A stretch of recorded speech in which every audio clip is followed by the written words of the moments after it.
kids when, you had 6 for a few days. Yeah. It was up-tempo at the house. Yeah. With 6 kids, 5 and under. How was the turkey? It was good. Kelly did some really good stuff to it. Oh, yeah? Yeah, to flavor it up and everything. Oh. Everybody sends their terrible turkey pictures and everything. I was going to do a spoof thread. Here's my frozen turkey. But she got this butter compound type of thing, and you have to put it under the skin. So she's reaching in under the skin, and it melted in pretty well. So my dad was responsible for the Thanksgiving meal, right? So the first thing he did when they rolled up here was go shopping, grab all the stuff, including Kerrygold, right? Irish butter. That's what we use. It's good stuff. So it softens it in the microwave, gets it down so that you can smear it all over the turkey. But we had some regular American butter of some kind in the fridge left over. So we'll use the last half stick of that, and we'll use the rest of the Kerrygold. The American stuff was somehow microwave proof. Really? You threw that stuff in the microwave, the Kerrygold sort of starts to, soften and become, a sort of slime goop. The American stuff was was withstanding any form of microwaving. That feels like there's some stuff that's happened to that between it coming out of the cow, being churned into butter, and now. Maybe that's the one thing you guys do better than us. The one thing. Butter. Okay. Yeah, well, I mean, we certainly do butter better. But yeah. And then you said, do you overdo the turkey? It may have been a little bit. So George was railing against turkey. I sent him my pictures. Right. I sent him the frozen turkey and then the carcass and everything. He was railing against just the general concept of turkey before Thanksgiving. And honestly, he might not be wrong.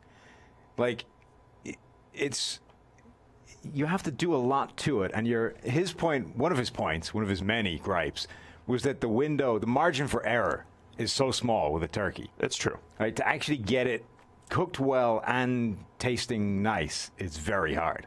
So this one looked great. It was probably a little bit too dry. Yeah. Now you can compensate for that with the gravy and all that kind of thing. But it's quite hard to get a very good turkey done well. But I think that's the point. You have to compensate for it. You have to take butter and stick it under the skin and all that stuff. Whereas if you just made a chicken, it would be easier. So you overdid it. I didn't. I mean, my dad. Your dad did. Yeah. I gotcha. I didn't realize my mom overcooks the turkey every year. That's how I ate turkey. Right. Didn't even know. Yeah. That's all right, though. We had a lot of fun, and you had a lot of fun, and you're looking sharp with your proper cloth shirt there. They're going to be supplying. I'm not wearing mine yet. You're not. Yours haven't arrived yet. No. Because they have to send it out to somewhere special to manufacture. That's all right, but they ship-sized.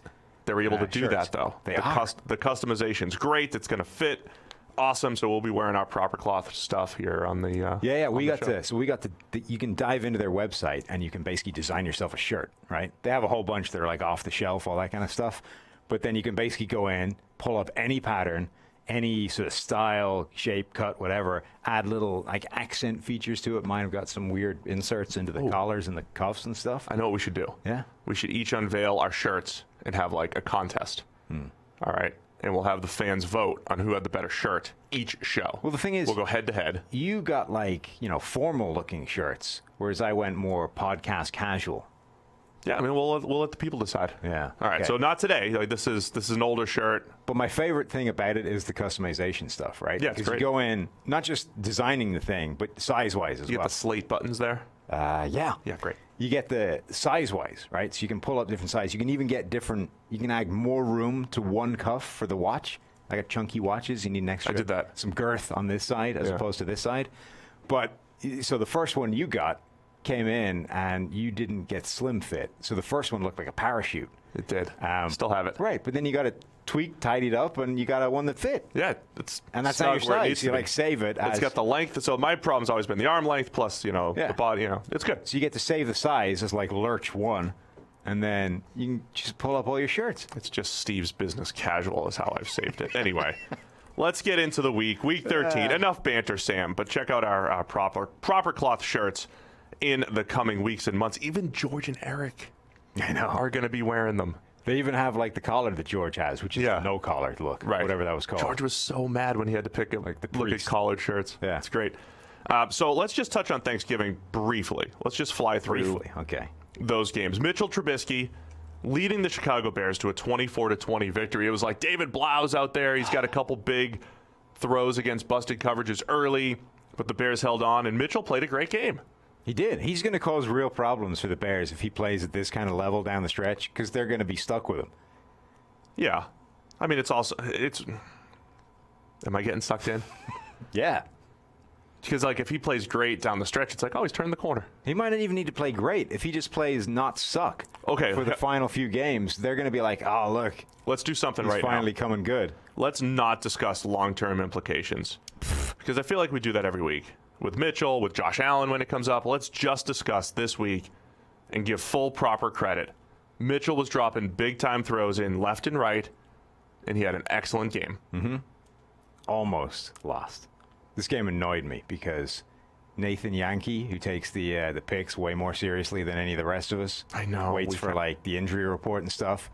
On like Thanksgiving Eve, late night, dropped in the chat that he wanted to change his pick for this game because he just researched David Blau, to the point where like the people making the graphics were like, "Are you serious?" It's like, yeah. Obviously, the rest of us also got stuck with this. We just went, whatever.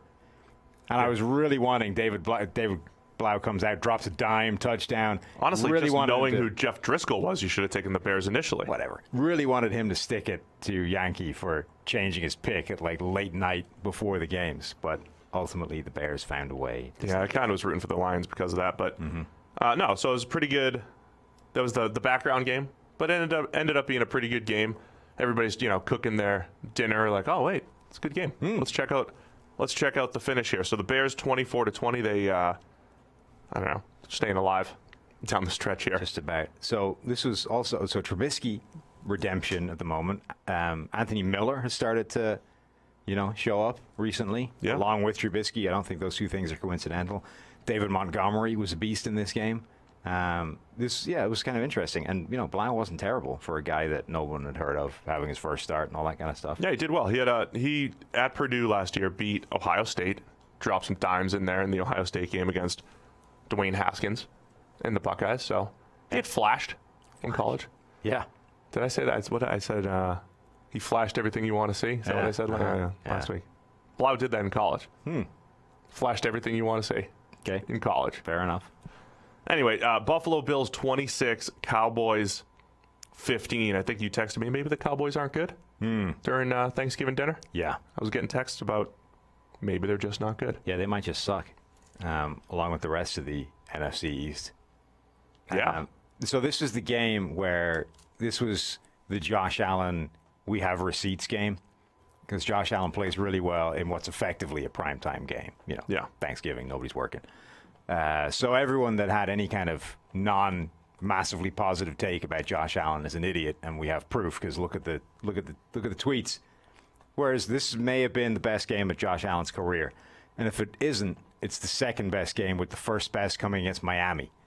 So it's the best game of his career in a game that wasn't against chumps. He was fantastic. I'm just checking our grades. If you take out, trying to give a silver lining here. If you take out the Patriots game, so right now he's still our 27th rated quarterback overall.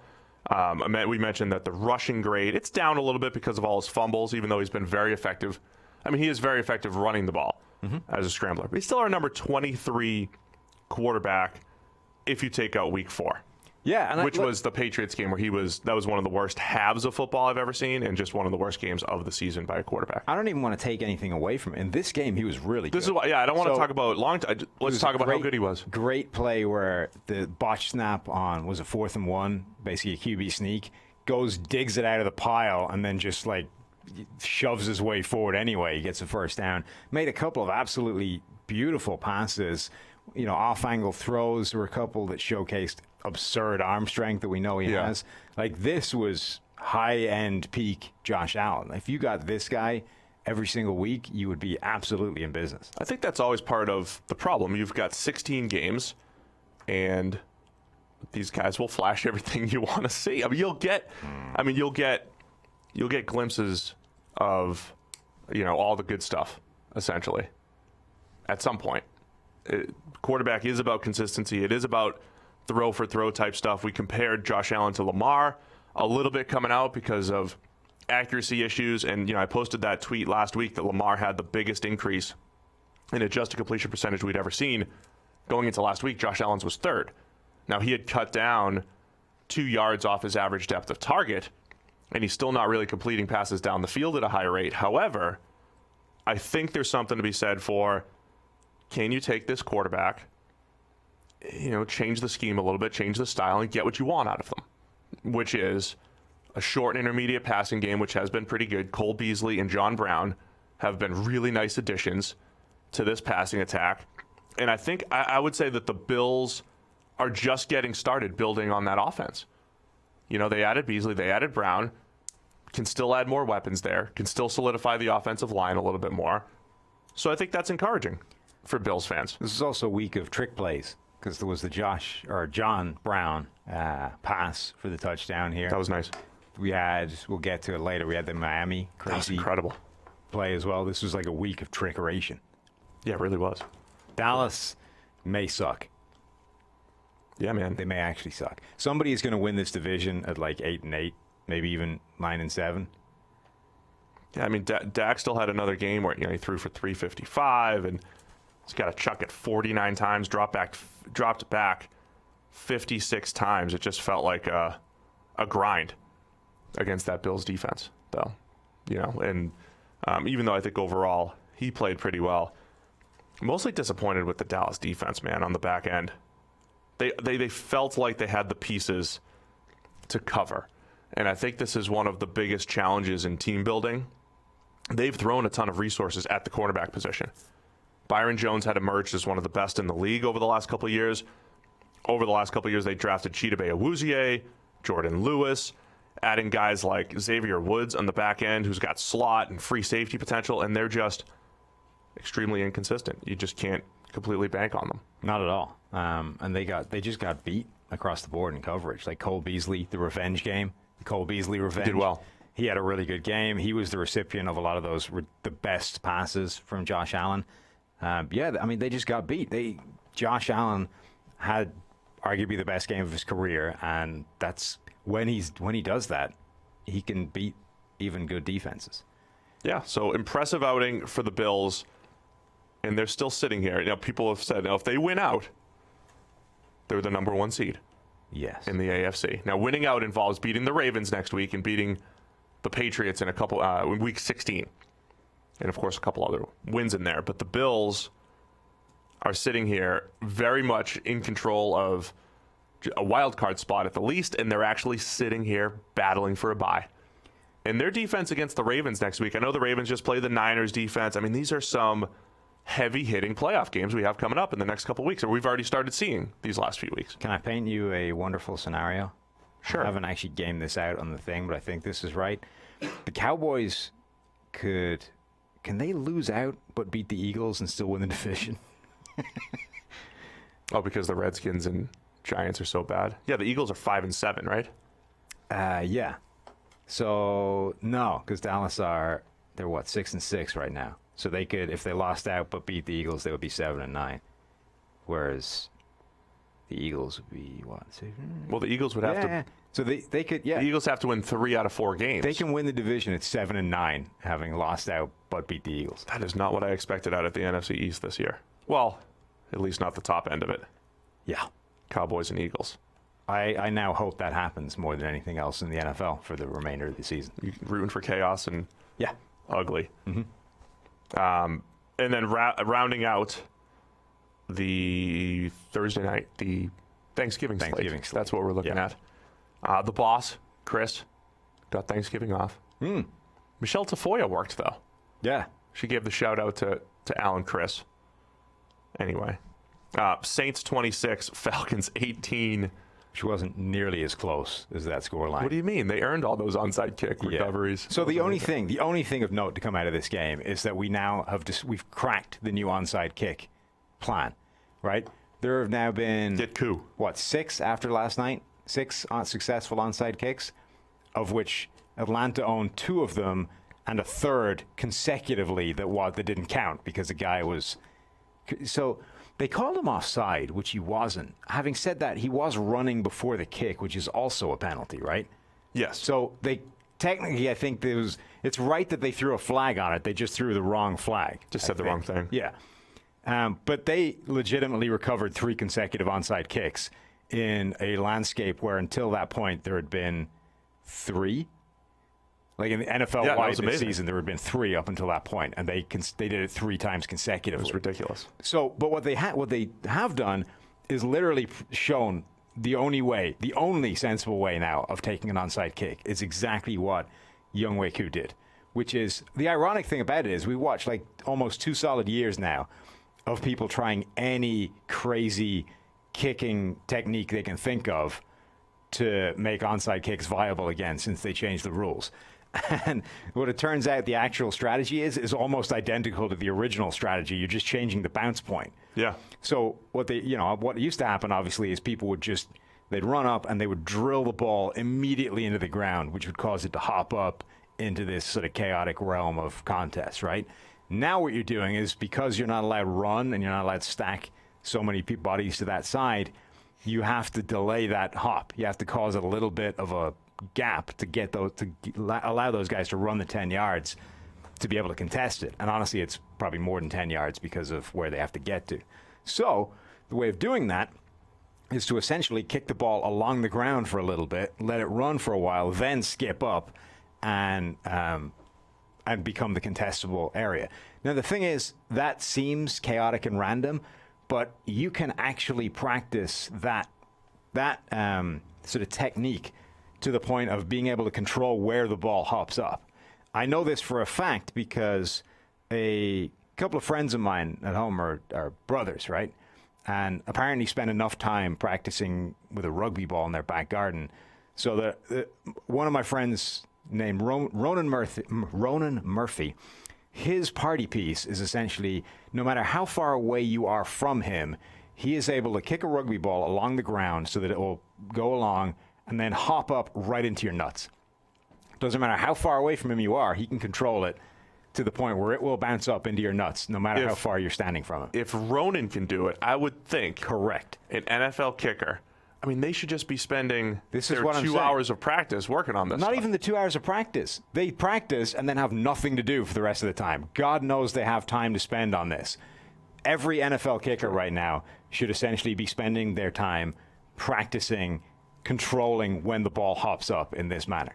It looked like New England almost had it. Well, they did 2 onside kicks, right? Right. First one, they were doing the same crazy, let's try this mad plan, it might work. And then the second one, they went back to the Younghoe Koo plan, and it worked. I mean, it didn't. I mean, it gave Brandon Bolden they a didn't shot recover at it, right? But that yeah. was the kick that you need to make in order to have any shot of recovering it, and they had a pretty good shot of recovering it. So Right. that's the thing that came out of this game is we have now discovered the way of recovering onside kicks again, which frankly makes the NFL more interesting because this game was awful and dead. Yeah, I mean, onside kicks. Until the Falcons had 3 consecutive onside kicks. Just crazy comebacks need some luck and some Right. onside kick help. And so I understand people that argue, let's not reward people for getting beat badly, but ultimately, as a fan or as somebody watching the game, if you want me to care about the last 5 minutes of it, you need to give me the chance of this happening. I don't think that creates. It should be easy enough to just make an exception for onside kicks because I don't think the onside kick collisions are as bad as the kickoff collisions, right? I've never been on the hands team or anything like that. I know it's like a 10-yard collision though instead of a 30-yard. Well, particularly now with no running start, right? No, but I'm saying like if you give them the running start and you say, look, if you have you declare I'm onside kicking here. Yeah. You declare it's an onside kick. Old rules are allowed. Is that still safe enough? I don't think you need to anymore. I think we've literally cracked the new thing to the point where we should be able to make it. It's still going to be lower percentage. It is. Well, I don't know if it is because the original percentage. Half of the onside kicks were dudes just like muffing it in traffic. Now there's just less traffic to muff it in. But the original recovery rate was something like 9%, right? Then it dropped to 6%, and that felt like just you're never recovering them. We've just seen 3 recovered in a week. We've seen the same amount recovered this week as we saw. It's like saying Aaron Rodgers cracked the Hail Mary code. We saw the same amount recovered this week that we saw recovered in the entirety of the NFL leading into this week. And the only thing that changed was a specific technique that was deployed with these.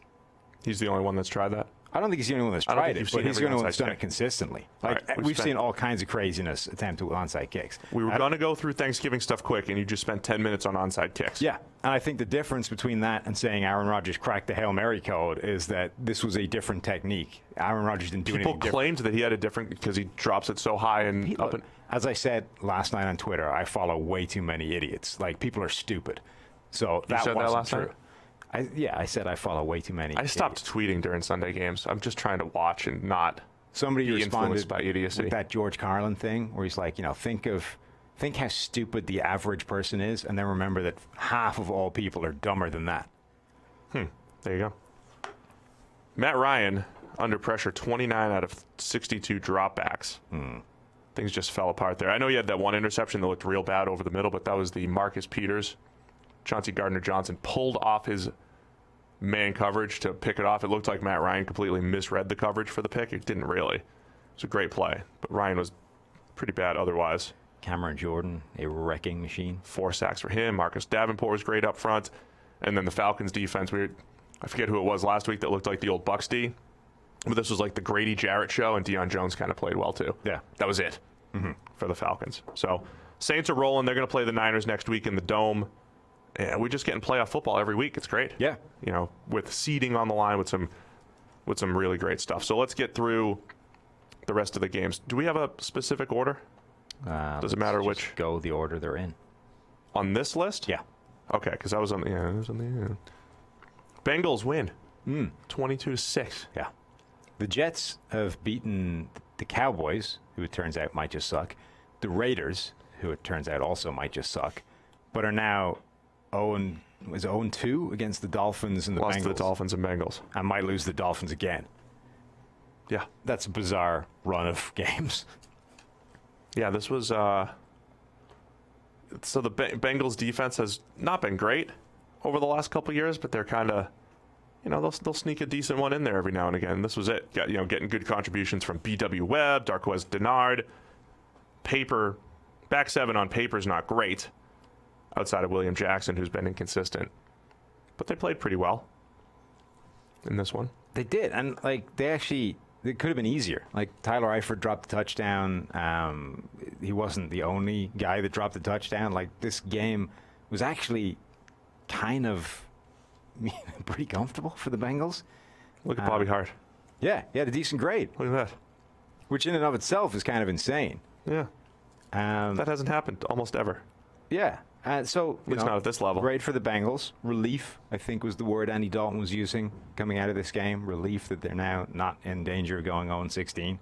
I mean, Dalton's still a decent quarterback. He was, only under pressure 7 out of 39 dropbacks. That is least, huge. that gives you a chance, whether it's quick release, guys protecting a little bit better. He didn't complete a pass beyond 20 yards, but he played an efficient game, and, they got the job done. Everybody is now desperately trying to get away from the number 1 overall pick in a way that makes no sense to me.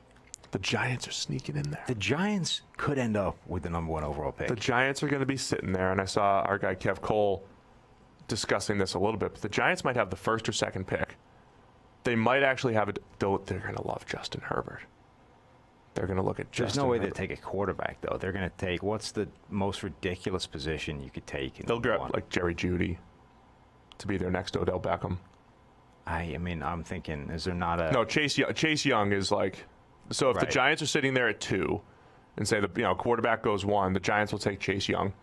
Best player on the board. He's a 9. They'll take him 1. The same way Saquon Barkley is a 9 Yeah. prospect, Chase Young will be a 9 prospect So right now, for Dave Gettleman. the Bengals are 1-11. They have a 1-game lead in the race for the number 1 overall pick. The Giants are 2-10, and they have a 1-game lead over anybody else.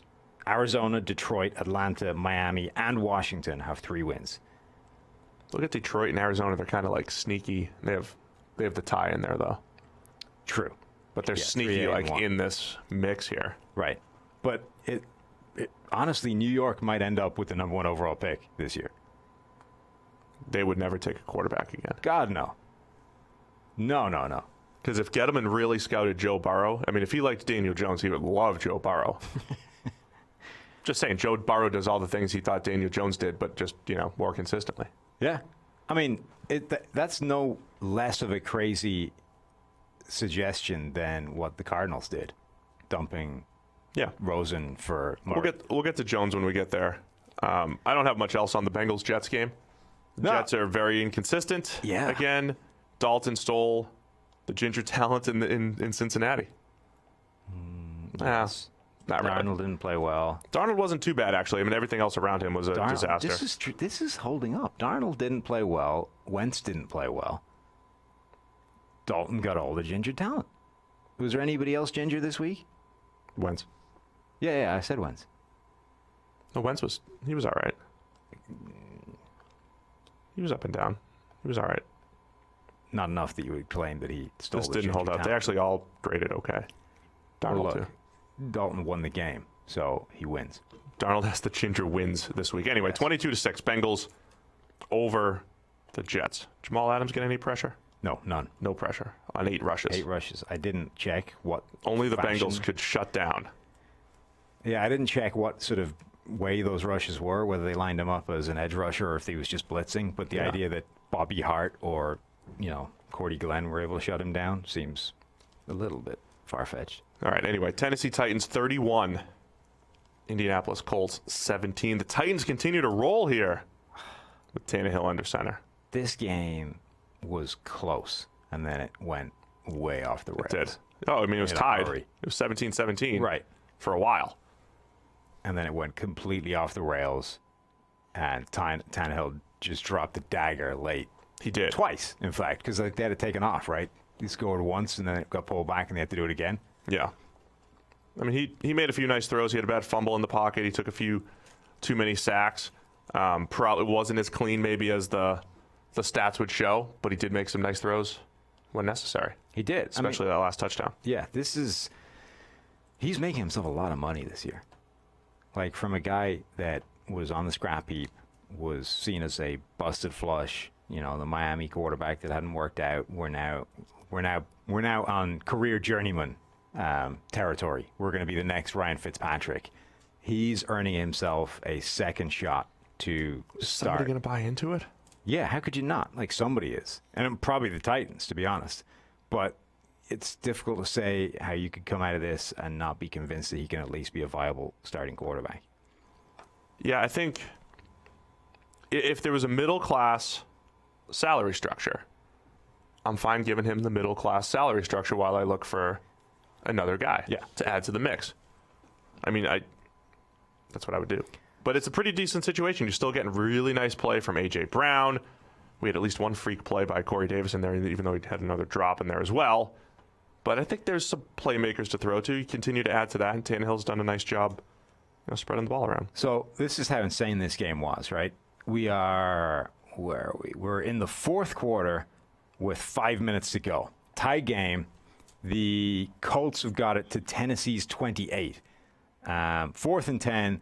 So we're going to send out old man Vinatieri to kick the go-ahead field goal, take a little lead into the final 5 minutes. What a swing here. Instead, Vinatieri gets the kick blocked, returned for a touchdown.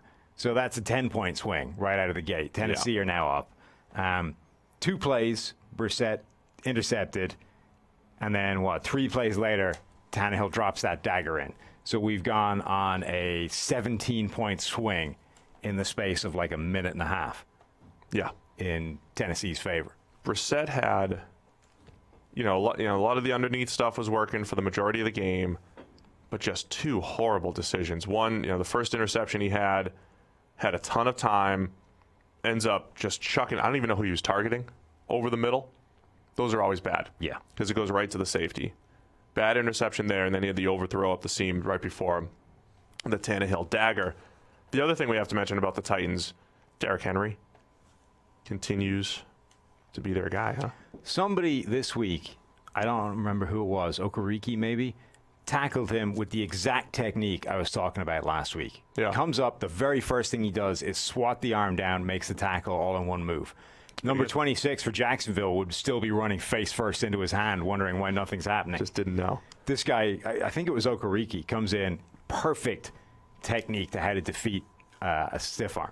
I don't know how this works for a running back, but is Henry like the streakiest runner that you've seen? Because last year down the stretch, he was absolutely incredible. That included that Thursday night game where he was just running over all of the Jaguars. Now we're at a point, another stretch where he's run for 188 at 8 yards a pop, 159 at 8.4 yards a pop. Yesterday, 149 at 5.7 yards. He's got those long runs in there, a 68-yarder, a 74-yarder. Yesterday, 34. He's forced 13 missed tackles over the last 2 games. His grade would be even better if he didn't fumble twice. His actual running has been spectacular. Running after contact, through to contact, making people miss. He's forced 46 missed tackles now on the season. Is he just one of the... Can you be a streaky runner? Because he just... It almost looked like last year he just turned it on and was like, wait a second. I'm 6'5". I'm 250 pounds. I'm pretty athletic. I'm pretty powerful. Maybe I should run like that. That's what he's doing right now. I think most runners are inherently streaky because of how much it relies on the blocking. I think Henry in particular, because he's 250 pounds, and the thing about him is when he's moving, he's fast. Oh, yeah, he's real fast. Yeah, so there are runners that are 250 pounds, but they have no shot of ever outrunning anybody. Henry, when he actually gets rumbling, is really fast. The problem is it does take him some time to get rumbling. So the first sort of 5-10 yards of the run is really important for him. And I don't mean 5-10 yards vertically, in terms of yardage. I mean the first 5 or 10 yards as the crow flies or as the Henry runs are really important, right? Because that's where he's going to get moving and get up to terminal velocity. And if he gets enough of a crease to get rumbling, now he's really hard to stop because he's at full speed and you weigh anything up to like 60, 70 pounds less than him. So you've got some problems. But if you can bottle him up for those first 5-10 yards, I mean, he doesn't have that many moves to be able to break that, right? So it really comes down to how much you can get him into the open field. Right, how much of a problem you can cause for him in the first 5 or 10 yards of his running. It's funny because you can't slow him down at that point. He's going to do some damage. It's funny because I do think in today's NFL, you kind of want more of the McCaffrey, scat-backy type of player because you're just saying, okay, let me scheme it up, get this guy into the open field, he'll make guys miss and all that stuff. Henry at 250 pounds is kind of like that. I mean, Henry reminded me of LeGarrette Blount coming out, where Blount's not really a pure power runner despite being a monster. He was kind of like outside zone, cut, and then, I've got some, powerful runs in there, but he's more of like a finesse runner. Henry was like that until he decided to just start playing like a 250-pounder as well when he was in the open field. So just another interesting development there. We don't always talk about the run game a ton. They're relying heavily on Derrick Henry, and he's just, efficiency-wise, that run game is helping a ton in Tennessee right now. Again, if you can average 6 yards a pop, 7 yards a pop, then it becomes efficient. We might be reaching the point where Tennessee are actually quite good. Like, they've stopped being unpredictable and mad. And maybe the unpredictability was just Mariota, though. Oh, it's a huge part of it. That's what I'm saying. Like, now that you've got Tannehill and he's actually playing reasonably consistently well, they might just be quite good. I still don't know exactly what you're getting in the secondary. Malcolm Butler's out for the year, but when you have a Dory Jackson out there and Logan Ryan, you've got these guys that are, they're solid, and then they've got some games where they're excellent. Kevin Byard back there as well. Logan Ryan had that nice pick playing kind of a free safety type role. I mean, feels like they just have pieces to play around with, to put a good game plan together, to put together a good defensive effort. That's how they felt the last couple of yeyears. And I'm kind of contradicting myself as well because, it was a tied game, which the Colts were driving to take the lead on, only to find, a 17-point swing go the other way in almost immediate, recurrences. So the AFC South, how hard could it be? Texans are 8-4. Titans right behind them at 7-5. Titans won 3 straight, though. They're rolling. They had a brief point sometime during the broadcast last night where they were talking about, the lack of GM in the Houston building. I know. Hashtag Steve Palazzolo, how hard could it be? I'll still throw the resume out down there just to see. Bill O'Brien had been sort of saying to them, well, look, I know what we play. I know what we need. Therefore, I'm a pretty good guy to be making head coach or making GM decisions. Shop for the groceries, huh? Right. And it was just a sort of, it was a great kind of, well, of course I know what I'm doing moment, It's like, well, sure. On the other hand, you might also have, a guy whose actual job it is to make these decisions might be able to moderate some of the things you want as opposed to just saying yes to every decision. I think we need a bunch more running backs. All right, we'll go get Carlos Hyde and Duke Johnson. I think we need a left tackle. Sure, throw all the picks of getting the left tackle in. Yeah, I don't think coaches have that Right. There's no view of the future usually. There's no checks and balances, right? It's all one way. We're just doing what Bill says, and Bill knows, so we're going to do that. Some people might argue that it would be better to have a check and balance system in place where somebody can rein in the impulses of the one guy. I can do that. Yeah? I don't know if you could stand up to Bill. Lance Zierlein was tweeting. I don't Would you think be able to tell him no? Absolutely. Bigger than him. True. I mean, Lance Zierlein was tweeting about how less attractive the job is because there are no draft assets, which is true. But at the same time, it's going to take some... You can manufacture a couple of those pretty quick smart, though. Yeah, and Watson... Nuke on the trade block, that'll get you some assets back. Yeah, we'll just throw Watson out there. So for the next 6 first-round picks. Yeah. You're definitely bigger than him. I don't know that you make a good enough use of your size and potential intimidation factor. You should be a more scary human than you are. Yeah, I'm too nice.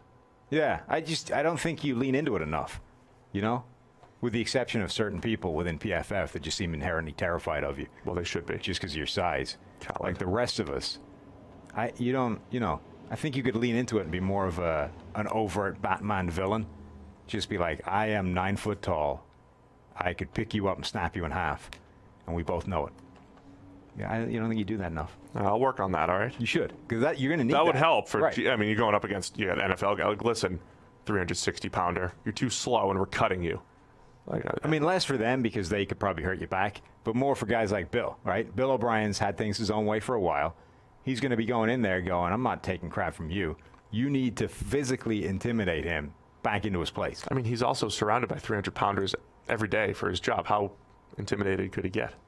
Well, most of them aren't going to loom over the top of him, and It's true. I'll work on it. Good.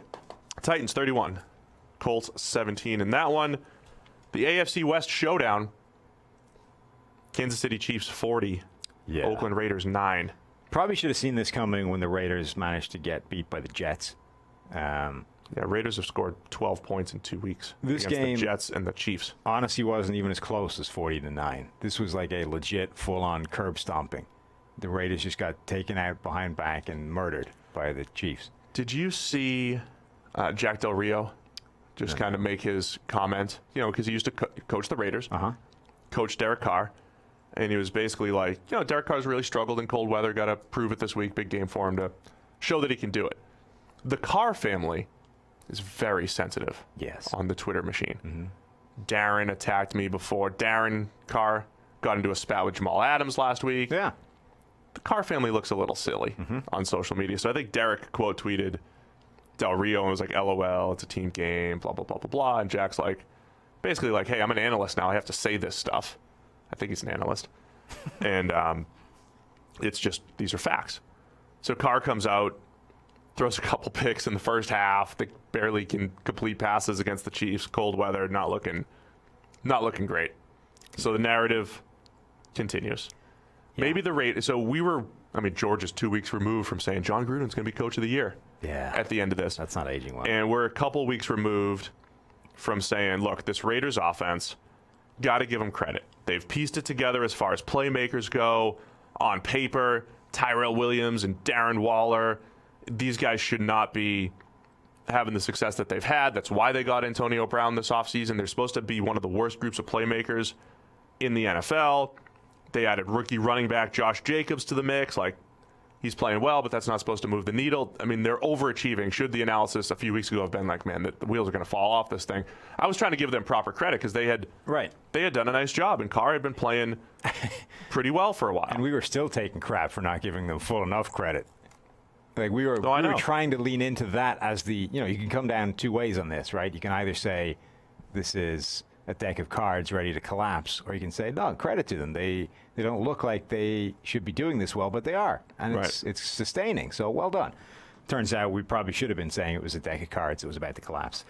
This was a great game, by the way, for the running backs don't matter crew, because particularly early in the game, Josh Jacobs was playing phenomenally, had a huge run in there. Was just playing great. Had like 100 yards very early on in the game. By the half, right? Right. Or like close to it. And A, at that point, they were being blown out. And B, because the running backs don't matter this much, they basically stopped running him because they were down by a ton of points. So he ended up 17 carries for the entirety of the game, having, I think, he had 100 by the half and had 100 at the end of the game. So running backs don't matter so much that A, Josh Jacobs can be having the game of his life and the Raiders still completely unable to move the ball or get points. B, they don't matter so much that even though your running back is having the game of his life, you voluntarily stop using him because you're down so much. Like, that is how inconsequential the position can be. That your own team voluntarily recognizes that you're better off not giving him the ball if you want to score points. Running backs can't lead comebacks. Again, the only example I've ever used of a running back leading comebacks was Dalvin Cook at Florida State. Jameis's last year there, they would hand it, like it'd be fourth quarter, need a play, they'd hand it to Cook, he'd run 70 yards for a touchdown. Yeah. Like if you know you're running back and, reel off a 50-plus yarder, that'll help you in the comeback. But grinding out the run game will not. So Carr did not play well. Weird game for Patrick Mahomes. Completes 15 of 29, including 2 throwaways, 5 dropped passes in there. Also had a really bad dropped interception that I tweeted out. Rolls back. That was one of the few. He went full Favre. He did. I mean, that was one of the few throwback across his body throws that didn't work. And, people immediately say, well, the wind and all this. And I agree. There's something to that, right? I mean, I'll say it every single week, right? You're in this windy, cold atmosphere that completely versus like somebody playing in controlled indoor conditions. It does change the game. And whether Mahomes just misjudged his arm, whatever it was. But, I mean, that was probably the worst throw of his career back across his body. That was a dropped interception by the Raiders. Yeah, that was the full Brett Favre play of you should never make that throw because this is what happens.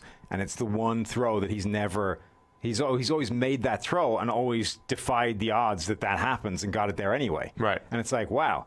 Like, you should never make these throws because of those interceptions, and somehow he's able to make them, and the ball actually gets there every single time. Like, he's never actually put it in that kind of harm before, and that's what's been so amazing about him playing that way. This was the first play where he actually went full Brett Favre, and the ball didn't even get close to where it was supposed to be, and that is why you don't attempt those throws if you're normal and human. But this was like the first time in almost 2 years of play where that's actually happened to him, and it's been like 15 yards off where it needed to get to. So that was bad. Also hilarious. Romo did a good job a couple times here, by the way. That first interception by Derek Carr, really nice, kind of a trap type of coverage by the Chiefs. Tyrann Mathieu kind of baited Carr in, did a nice job there. I thought Romo did a good job breaking that down. And then the Mahomes throws a deep post, and it looks like an interception for Trayvon Mullen. They reviewed it. They actually overturned it, called it pass interference on Trayvon Mullen. That's a big turn of events. But I thought Romo did a good job saying, I think he's throwing the corner route to Tyreek Hill, who stopped his route. It's just crazy, right? It was a miscommunication to the slot, and the outside receiver ends up picking it off and then getting called for pass interference. It just shows, if we're technically not allowed to call pass interference on uncatchable passes, technically that was uncatchable. It wasn't to the receiver that he was throwing to, right? Yes. And by the way, QBR loves that. QBR gives all sorts of EPA credit to that because it was a pass interference. So good job. Patrick Mahomes gets a big QBR EPA boost. I thought about this yesterday and haven't actually looked at it yet, but it feels like with all the craziness around pass interference that we're just ignoring illegal contact now. Like, there's a ton of plays I'm seeing where there's all kinds of pretty obvious illegal contact that we're not even thinking about calling because everybody's so concentrating on pass interference or not. That's my big issue with all this stuff. It's whatever the NFL decides to emphasize, that's what they're going to emphasize. Now, there was a couple years where illegal contact was the emphasis. This might not be borne out by statistics at all, and it's probably kind of stupid to be talking about it without checking, but it feels like I'm looking at coverage that now looks like college coverage, where guys are just getting in the way 10, 15 yards downfield and essentially chucking a guy. There's supposed to be a 5-yard zone that you can do that in the NFL. It's happening now 10, 15 yards downfield. Nobody's calling anything because the ball's not in the air yet. Right. Holding is still fine. Like, when you grab a guy, you've got problems. But it seems now like you're almost able to play college style, i.e. if you just get in his way, as long as the ball's not in the air, you're fine. Yeah, there's a lot of snug, tight man coverage being played. Physical. And not even just, like, literally just blocking guys. Yeah. Like, I'm just going to stand. You want to run a post, and I'm playing off-man coverage. I'm just going to stand in your way and make You're allowed you to have stand in his way, right? I'm going to move in your way. Gotcha. And make you have to run, make you have to get off a check and get around me in order to make this route happen. Yeah, I'd say my biggest issue with all this stuff, right, is after a few weeks of no overturned pass interference, it's like the NFL behind the scenes said, we're going to overturn more. And nobody was alerted of such things. Right? They just changed. That was like last year. It's all of a sudden, we're going to emphasize holding calls.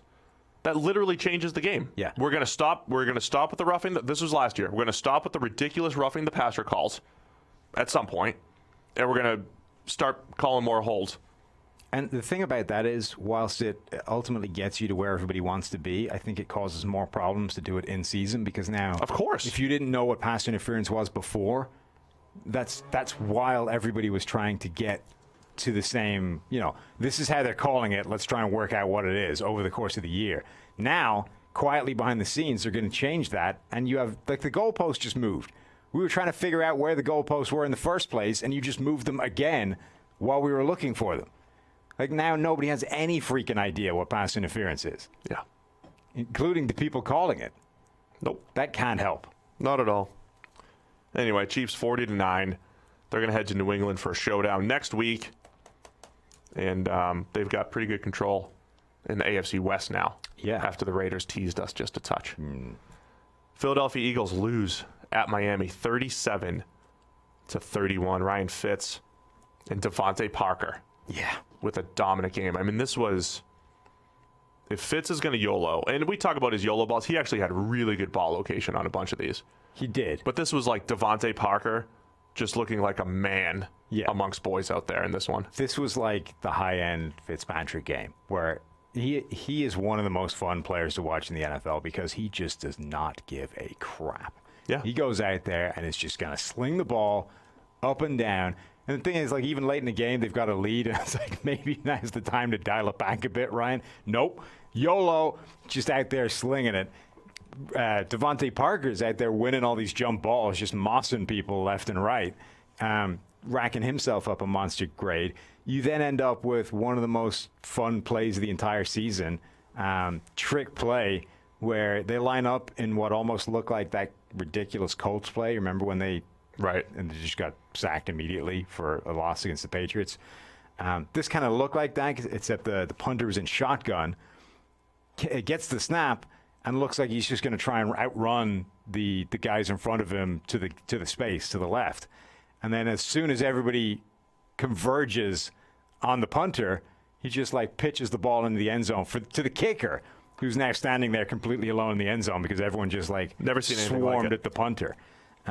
This is the kind of play that happens like weekly in high school when nobody has any idea what the hell they're doing. Right. You can't get anybody on the same page. To actually pull this off against NFL players is pretty insane. Well, at the same time, NFL players aren't seeing this. They're not. They're not seeing swinging gate type stuff or anything like that. The other thing that's critical about this is that they did this. Like, it was the punter to the kicker. Like, this was a special teams personnel. It's not like, so you specifically kept. The defense essentially was having to be manned by people that have never played defense before, or at least not seriously for a while, right? So the idea of getting everyone on the same page is immensely harder when you're now talking about the special teams unit lining up as the personnel group makes it. Right? Maybe that's what the Colts had in mind. I mean, it might be. Having him in shotgun was a pretty significant part of this. Yeah. Also, whoever was playing center at this point got a really nice block. Like, he got around his guy to be able to actually buy the punter some room to get him somewhere so that people could start to converge on him. It was just a really good play, like top to bottom. Kind of summed up this game, right? The Dolphins pull out some craziness, whether it's YOLO balls from Fitz, whether it's trick plays, to ultimately topple the Eagles. I mean, DeVante Parker was absolutely fantastic, though. Yes. He's been on a bit of a stretch these last few weeks. With receivers, there was an old adage a few years ago that you needed to give them time to figure things out. And I don't know if we've either written them off earlier than we ever have, or if you just kind of know earlier than ever. But could Parker be a late bloomer? 159 on 7 catches yesterday. He had 135 a couple weeks ago against Buffalo. Strong grades over the last few weeks. And one of the things we loved about him at Louisville, he kind of ran routes well for a big guy and could go up and make those contested catches. I mean, this was a huge game for him. He played really well in this game, as did Alshon Jeffrey on the other side. Jeffrey Those two did, guys really went back and forth, making some pretty crazy plays. Zach Ertz dropped what was a huge play and probably would have been a touchdown. Was a big part of this. It's kind of insane. The Eagles are just finding ways for one play to screw them up. Yeah. Like across the board, the number of their games this season that have come down to one bad play from somebody on that offense, and it's usually a drop, whether it's Aguilar actually makes a few plays in this game. Ertz becomes the guy to drop it. Like it's amazing how consistently they're finding to just wreck themselves with one play. Carson Wentz ends up with a pretty average overall grade, but this was like a lot of good and a lot of bad all in there. He missed a ton of throws. He made a ton of throws. This is what the Eagles, and I know they scored a ton of points, right? They ended up scoring quite a bit. Nice little end zone adjustment by J.J. Arcega-Whiteside. You mentioned Jeffrey being really good. Dallas Goedert made a few plays, even though he had a drop in there as well, right? Did he have a drop? I thought he had a drop as I was going through it. Anyway, it just feels disjointed still with Philadelphia. This is one of those games where the grades are still being finalized right now, but when they're put through to premium version 2.0, you are not going to be able to work out how one side beat the other. Like, Philadelphia is going to have graded dramatically better than Miami in this game. Well, it's where the grade. So this is a good example of coverage over pass rush, because Philadelphia overall grades and where they came from. You've got a huge game from Fletcher Cox, Timmy Jernigan, Derek Barnett. I mean, you see Derek Barnett bull rush Julian Davenport, and it didn't count as a sack because it was a 2-point conversion. Bull rushed him right through Ryan Fitzpatrick on a 2-point conversion. But when Jalen Mills is giving it up against DeVante Parker, it offsets pretty much everything. Yeah. If you're getting 150 yards from DeVante Parker, it doesn't, and it's happening under pressure, it offsets all of those plays up front. So if you can't cover on the back end, that's how you work out what happened. Philadelphia dominated from a pass rush standpoint and could not cover on the back end. And Miami and Fitz made a ton of plays, but that's despite really what all the pressure. Right? It's essentially Fitzpatrick and Parker with a YOLO connection and a little bit of Mike Gesicki, who had a few plays. Gesicki's been intriguing. Right. But essentially those two, this is one of the most absurd games ever in terms of like two people overcame a team. That doesn't happen very often. But Ryan Fitzpatrick to DeVante Parker overcame the Philadelphia Eagles in this game. This is what we said about Fitzpatrick when he took over. He's capable of these types of games. So the Dolphins win their third game of the season. Green Bay Packers at the New York Giants had a fun little snow game, 31-13. Packers just needed a little bit of snow to get that passing attack going. That was a great snow game as well. It was like full on, solid. Pretty. It was like pretty snow. Big flakes, proper snow. Yeah. People were giving Fox all kinds of crap they were superimposing yard markers. They always do. No. They like grade them over. Like not the lines, the actual yardage markers that were now being covered by snow and therefore rendered invisible. For some reason, there was enough of a stretch of play where they didn't send the people out with the shovels, the way they normally do, and just clear the yard markers. So Fox were superimposing these weird gray yardage markers. For some reason, people were getting mad at this. How is this not helpful? I don't know. Like, otherwise you just see a white field. I still think you listen to too many people. I told you, I follow a bunch of idiots on Twitter. Just get off Twitter, man. This wasn't even me, though. This came on TV that people were getting mad at it. Oh, gotcha. But to me, that's helpful. Like, otherwise you just see a white field with people on it. It's useful to see where the yardage markers is. That's why they have them. Agreed. Now, you could, if you wanted to nitpick, you could question why they were massive. But I found that a helpful on-the-fly development from the Fox broadcast team. Yeah, I thought it was a fun game to watch a little bit of snow. Aaron Rodgers made a few big throws under pressure. Daniel Jones continues to throw his turnover-worthy stuff. He was trying desperately to throw interceptions in this game. Still ends up great and okay. Had some big time throws in there as the usual highs and lows. This was of Daniel Jones. Yeah, this was the high volatile game, the one where he has an absolute ton of turnover-worthy plays and an absolute ton of big time throws in there as well to offset them. This was the cesium game, but what's he ending up with? Like 3 turnover-worthy plays in that game. There were some horrendous throws. He's, I think, close to within a couple of Jameis Winston now for the season, despite not playing all the season. Like, the Daniel Jones conversation in the offseason is going to be pretty interesting, particularly if the Giants end up with the number 1 or number 2 overall pick.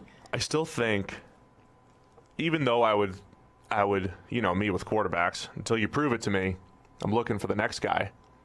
I think there's been enough intriguing stuff from Daniel Jones that if you give him that really nice ecosystem, he can do some good things. Like, the stats aren't even horrendous right now. He's got an 84 passer rating. I know he's got which doesn't show up with all the fumbles, right? Correct. And the grade's not great. They also, for some reason, I think it was Pat Shurmur that said that, yeah, he had, a bunch of turnovers, but at least there were throws this time.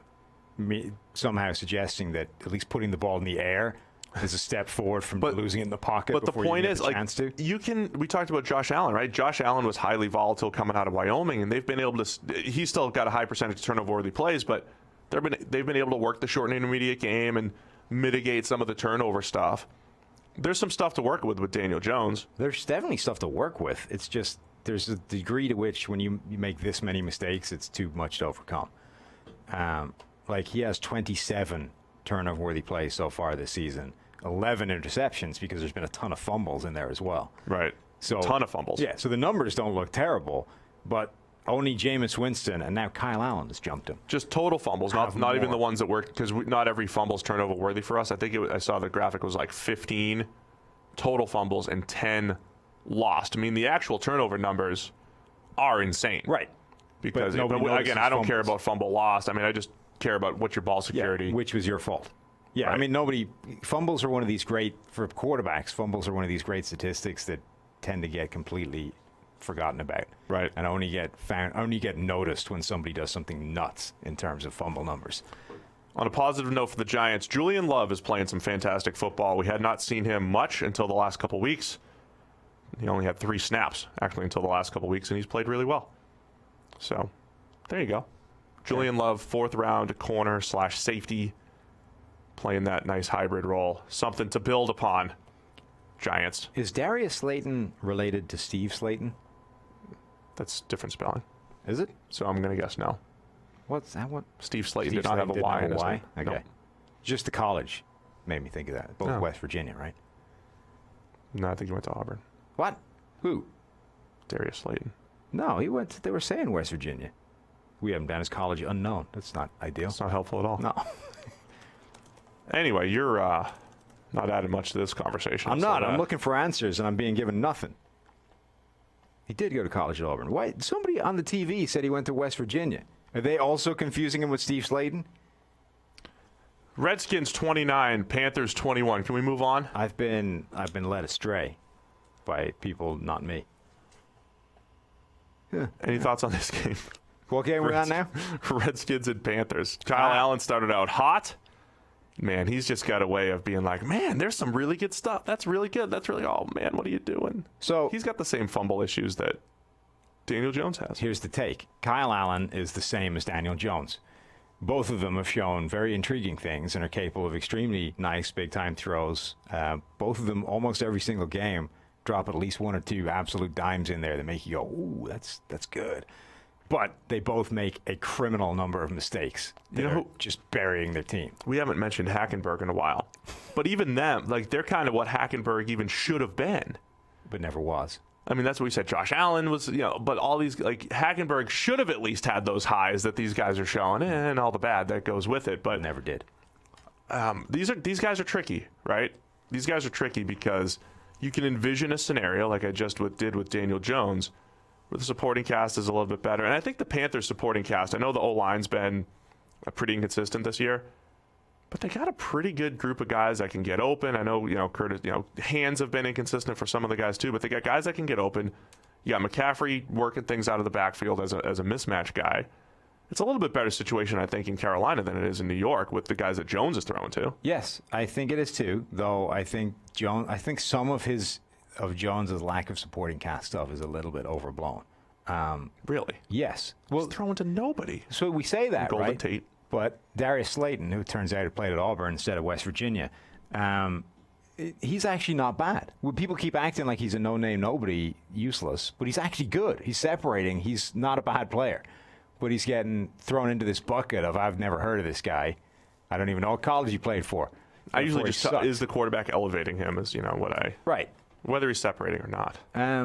So I think he's got some playmakers that are better than people give him credit for. But so it's the same story in terms of, again, Kyle Allen's numbers don't look horrendous, right? Because we have 10 interceptions. Sorry, that's with no plays not ticked. How many actually counted? Still 10. Excellent. 10 interceptions, but 27 turnover-worthy plays. Yeah, that's rough. Could be a lot worse. Those two guys are there with 10, 11 picks, but 27 turnover-worthy plays each because, A, a ton of fumbles, and B, some plays that haven't ended up where they should have been in terms of turnovers. So both those guys are in the same realm of just too many mistakes to play at this level going forward. Now, it's actually kind of interesting because Daniel Jones has all of the benefits of being the 6th overall pick propping him up, right? It's, well, you're the quarterback of the future. We're invested in you now. We said goodbye to the franchise hero. We humiliated this guy by benching him for you. We are stuck with you through thick or thin. Whereas Kyle Allen is just the guy that has the job because the franchise quarterback got hurt. We have nothing invested in you. If you walk out of here tomorrow, we're fine. So it's a kind of fascinating dynamic of, honestly, these two guys have played pretty similar, but one guy has all the advantages of the franchise investing into him, and the other guy is basically desperately trying to audition for a job. That's why the whole, keeping receipts thing, I mean, I don't know where Giants fans stand right now on Daniel Jones, but they were all up in our mentions being like, guys, you missed on him. The Giants. You called him a day 2 guy, right? Their franchise, the team's official Twitter account came out after start number 1, and was calling people out for their draft takes. Yeah, that was a little too early. Anyway, if Daniel Jones was a day 2 guy and he was showing this stuff, I'd be like, all right, that's good. If he was intriguing. Yeah. On the other hand, you would also be like, I mean, we're still going to be looking. Oh, yeah. You've shown some interesting things, Daniel. On the other hand, you've thrown the ball to defenders way more than is useful to us. So we're going to keep an eye out for other quarterbacks. But because you're the 6th overall pick, now you're getting to a point where you're like, we might turn down Joe Burrow because we drafted you last year. No, see what happens. This is the difference of draft stock and perception. Other side, Dwayne Haskins got sacked a bunch, but throwing the football, best game as a pro. Yeah, he's actually bunch of drops in there. He started to take some shots. Ironically, this is how weird this game was for Washington. We ended up with Terry McLaurin letting down Dwayne Haskins. Yeah, man. Having been the reverse for the past few weeks. What's up with that? I don't know, but there was one clear pass went right through his hands that he should have snagged. This was by far Haskins' best game. And honestly, this has to be encouraging. We haven't seen a whole lot from Haskins yet to be at all pleased by. Just reviewing his big-time throws again. There's McLaurin missing the go ball that he should have caught. There was a deep out into zone coverage. There was a nice little red zone play. Pass thrown up and away from Luke Kuechly. This is the type of accuracy that we expected to see from Dwayne Haskins. It's also worth pointing out that the Redskins ran for 1 million yards. Oh, yeah. Which will help. So they almost had 2 running backs go over 100, with each of them having 13 or fewer carries. Adrian Peterson carried the ball 13 times for 99 yards. Darius Guice 10 times for 129 yards. When the grades come out on this one, they will not be kind to the Panthers' defensive front. No. So it's back to that. Running backs don't necessarily matter, and the running game generally is less effective than the passing game. But when you're rattling off, as a team, they carried the ball 30 times for 8.3 yards per carry. That's higher than most teams pass for on average. That's usually not the case, and that will help massively everything you're trying to do. Man, my boy Chase Roulier. Big game for him. Darius Geis was kind of funny because he was rumbling through, breaking tackles, getting a ton of yardage after contact, and looked spectacularly unathletic. It was amazing. Like, he broke into the open field, and it was a defensive end running him down. Like, he has all the pace of you. Yeah, he was supposed to be more athletic coming out of LSU. And he might be, but, you know, we're Especially working our at way the back second from level. significant injuries, etc. So maybe that's still to come. But right now, like, 45-year-old Adrian Peterson is significantly more dynamic than Darius Geis is. Yeah, they ran for 248 on 30 carries. That includes, you know, the couple runs by Haskins. It's really, 26 carries for 242 for the Redskins. Yeah. That's Bill Callahan. It includes a knee in Going there great. for Haskins. Well, I took those out at the second time. Okay, fine. No, I took all of Haskins' stuff out for the second. But your first one, the first did. number you gave, includes a knee. Not I know. just runs, but an It actual does. kneel down. I got you. And an other negated fumble for a carry. Anyway, good win by the Redskins. Yeah. Good for them. McCaffrey still in the MVP race? Like, genuinely, that's the first really encouraging sign for Haskins and the Redskins, because that wasn't looking great up until that point. So to get And people might now look. He finished 13 of 25 for 147. Did get sacked 5 times. Yeah. Passer rating 69.9, but he had the 3 drops, and it was 2 of his best passes fell incomplete. big plays, Is right? is the issue? Yeah, and it's that could have they were just good throws. right, and much like the Josh Allen thing, right? It's like, it's not like we're looking for receipts on anybody yet, but this is a guy that's shown very little up until this point. So to get any kind of encouraging signs is good. Now, Yeah. it doesn't mean you won't go back in the tank next week and look terrible again. Right. But for at least a week, as Redskins fans, not only did you get a win, but finally you can have a reason to be optimistic from your quarterback as well.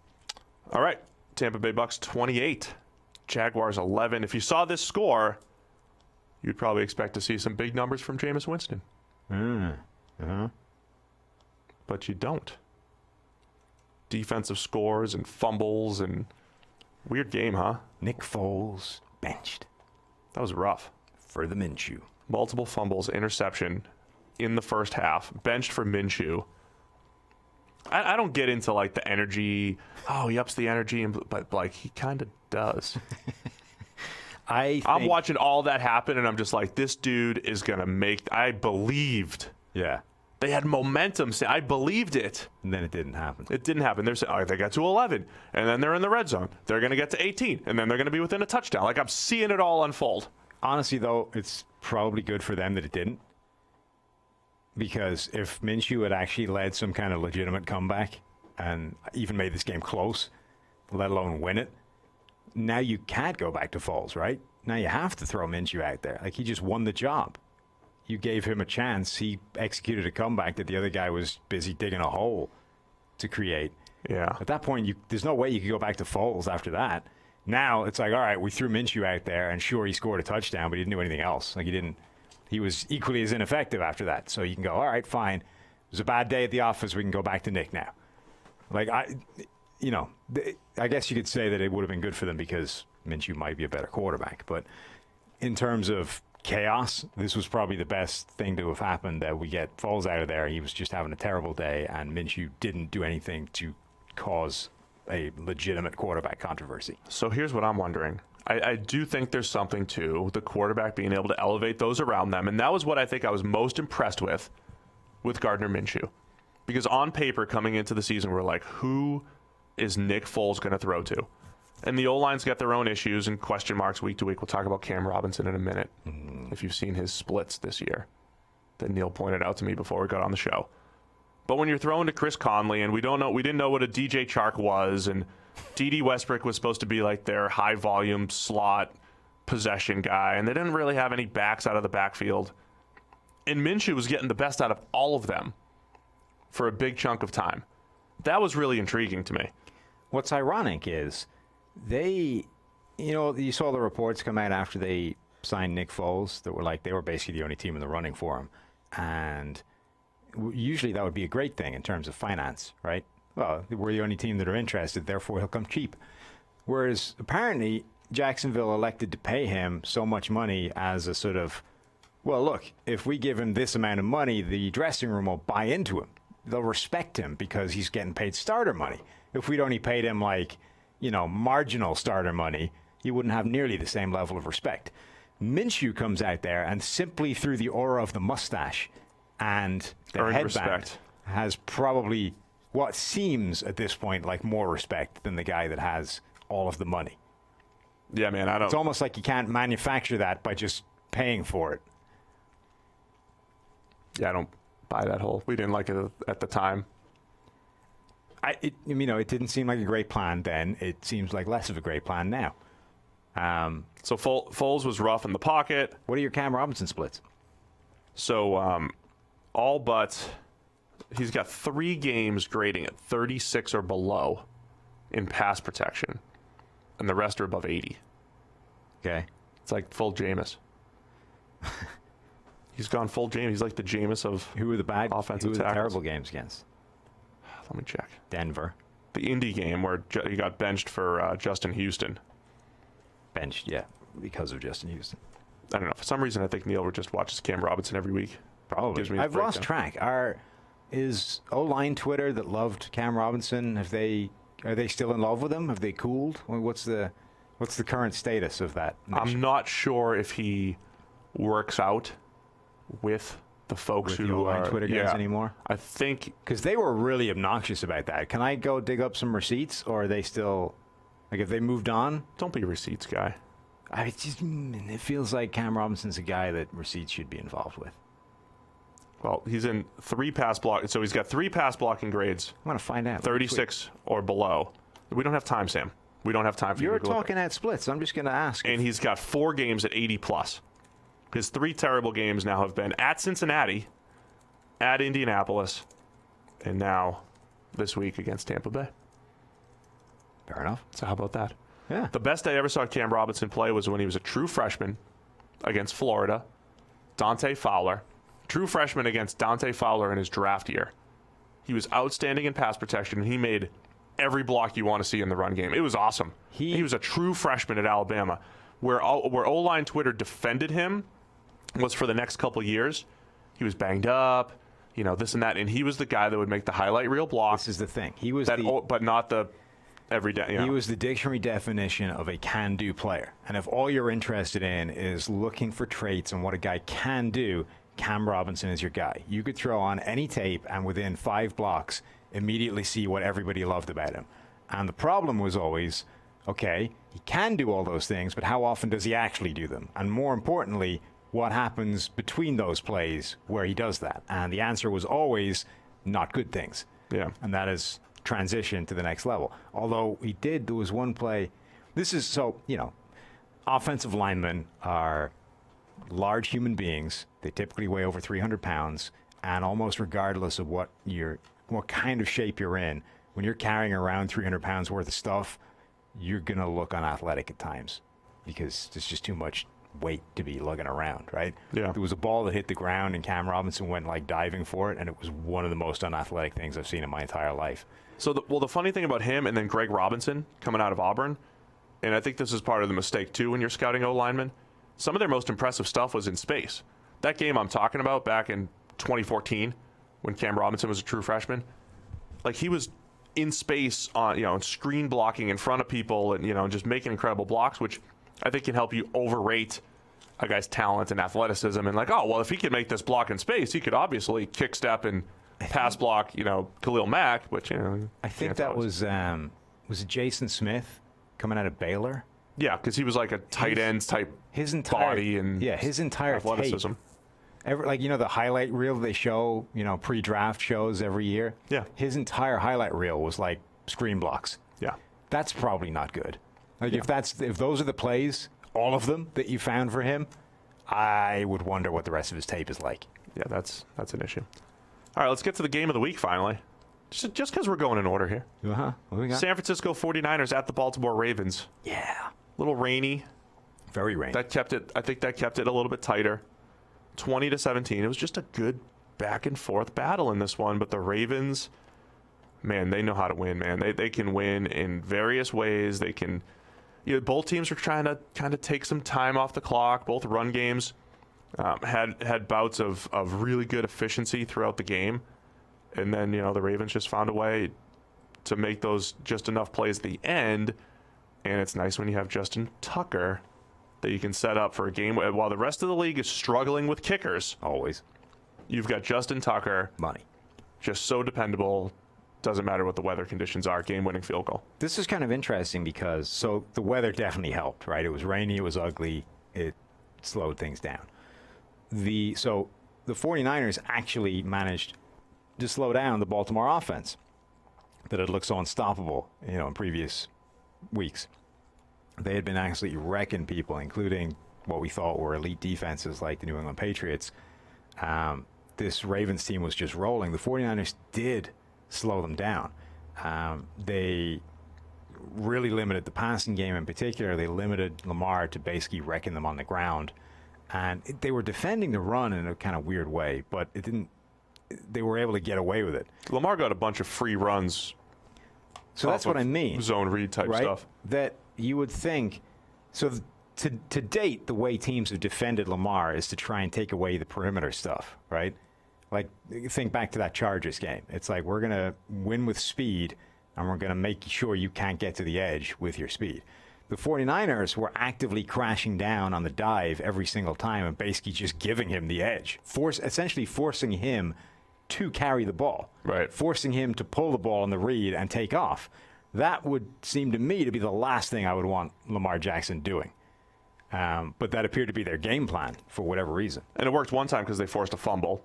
Sure. He still ends up with 16 for 101. And even the fumble, that was kind of freaky, right? Like, he'd already made a huge play, and that was a crazy play by a DB in the secondary to essentially tackle and rip the ball at the same time. That's, had that been a play where he'd taken off to the sideline and like 5 guys in pursuit had jumped all over him, I might say, all right, fair enough, that's part of the game plan. This was kind of lucky that one guy made a ridiculously good play after Lamar had actually stung you because of what you gave him. He ends up with 15 carries for 98 yards on design runs in general. So he had the most designed runs for the Ravens because Mark Ingram had 15 for 59. They did do a good job bottling him up. Did force the fumble on Lamar. It was a little bit more difficult to pass. He missed a couple more throws than he had in recent weeks. I love looking at the playing time splits for the Ravens. Nick Boyle, tight end, 59 snaps. Mark Andrews and Hayden Hurst, 28 and 23 snaps respectively. So 3 tight ends with at least 23 snaps. Just big ol' power football. But I think with the Ravens, it's like when it's 4th and short, they're giving their guys. So we talked all about the analytics, and they're going for it on 4th down. But then when they're going for it on 4th down, they're running power with Lamar Jackson behind multiple tight ends and extra offensive linemen. And it's literally playing 12 on 11. Like, you just can't cover every single gap.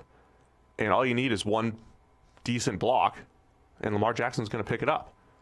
So I would say give the Ravens a ton of credit for going for it on 4th down, but they were like 13 of 7. What are they, 14 of 18 or something going for it on 4th down? 15 of 19 now, whatever it is. That was the Eagles in 2017. Like, they were not only going for it more often than everyone else, they were getting it at such a ridiculous high percentage. Just something to keep an eye on. Can the Ravens keep that up? That seems like something that needs to regress a little bit, or are they just so good working their personnel and some of that short yardage? Because it's not all short yardage 4th downs either. No. You're helped massively by Lamar being Lamar.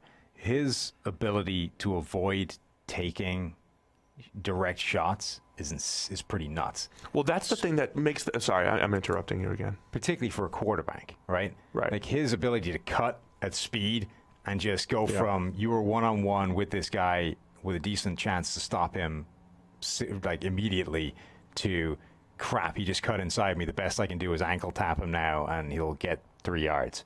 Is not so for that 4th down play. It's like they actually had that defended pretty well. Like, Lamar's coming left, there's a guy one-on-one with him, and he just sticks a foot in the ground, cuts to his right, and he only needed a yard, right? They had 2 linebackers blowing off the ball, though, too, that were trying to just figure out the alignment because they're Sure. going unbalanced. Like, that's the other thing the Ravens are doing. Unbalanced, extra offensive linemen, 17 tight ends and fullbacks in there. But in this stuff where it's all just a game of numbers and assignments and making one-on-one matchups, you have a guy that one-on-one is beating his man every single time almost. Sure. And not necessarily beating him in terms of missed tackles, but beating him to the point, beating him to a soft shoulder, right? Making Yes. it the difference between I'm running into a brick wall and I'm getting a soft shoulder, meaning I can fall forward 3 yards, which is all I need here. Like Lamar gives you a difference that nobody else has. Like the Panthers had with Cam Newton when he was a viable part of their running game back in the day. Other teams have fractions of, like the Seahawks do a bit of it with Russell Wilson in terms of evening the numbers, but like nobody brings you the same advantage that Lamar does right now in terms of what he's able to do. And I think when I was going to interrupt you a little bit before, the thing we said for him to survive, like Vic always got hurt. RG3 always got hurt. It is a skill to not take those straight on hits. Russell Wilson's good at it. I thought Colin Kaepernick was always good. We always mention these same guys, right?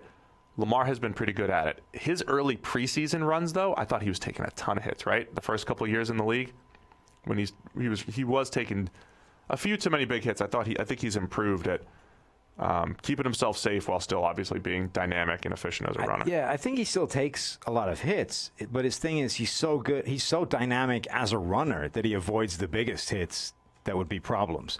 Like he still takes hits that you don't want a quarterback taking, but he's so good at simply being elusive that it's so hard to hit the guy directly, the real sort of bone-shuttering impacts that you think you have on him every time he takes off. He just makes a cut, and suddenly you're only arm tackling him or you're just getting a soft shoulder on him. Right. Well, impressive outing for them. It felt like a heavyweight battle.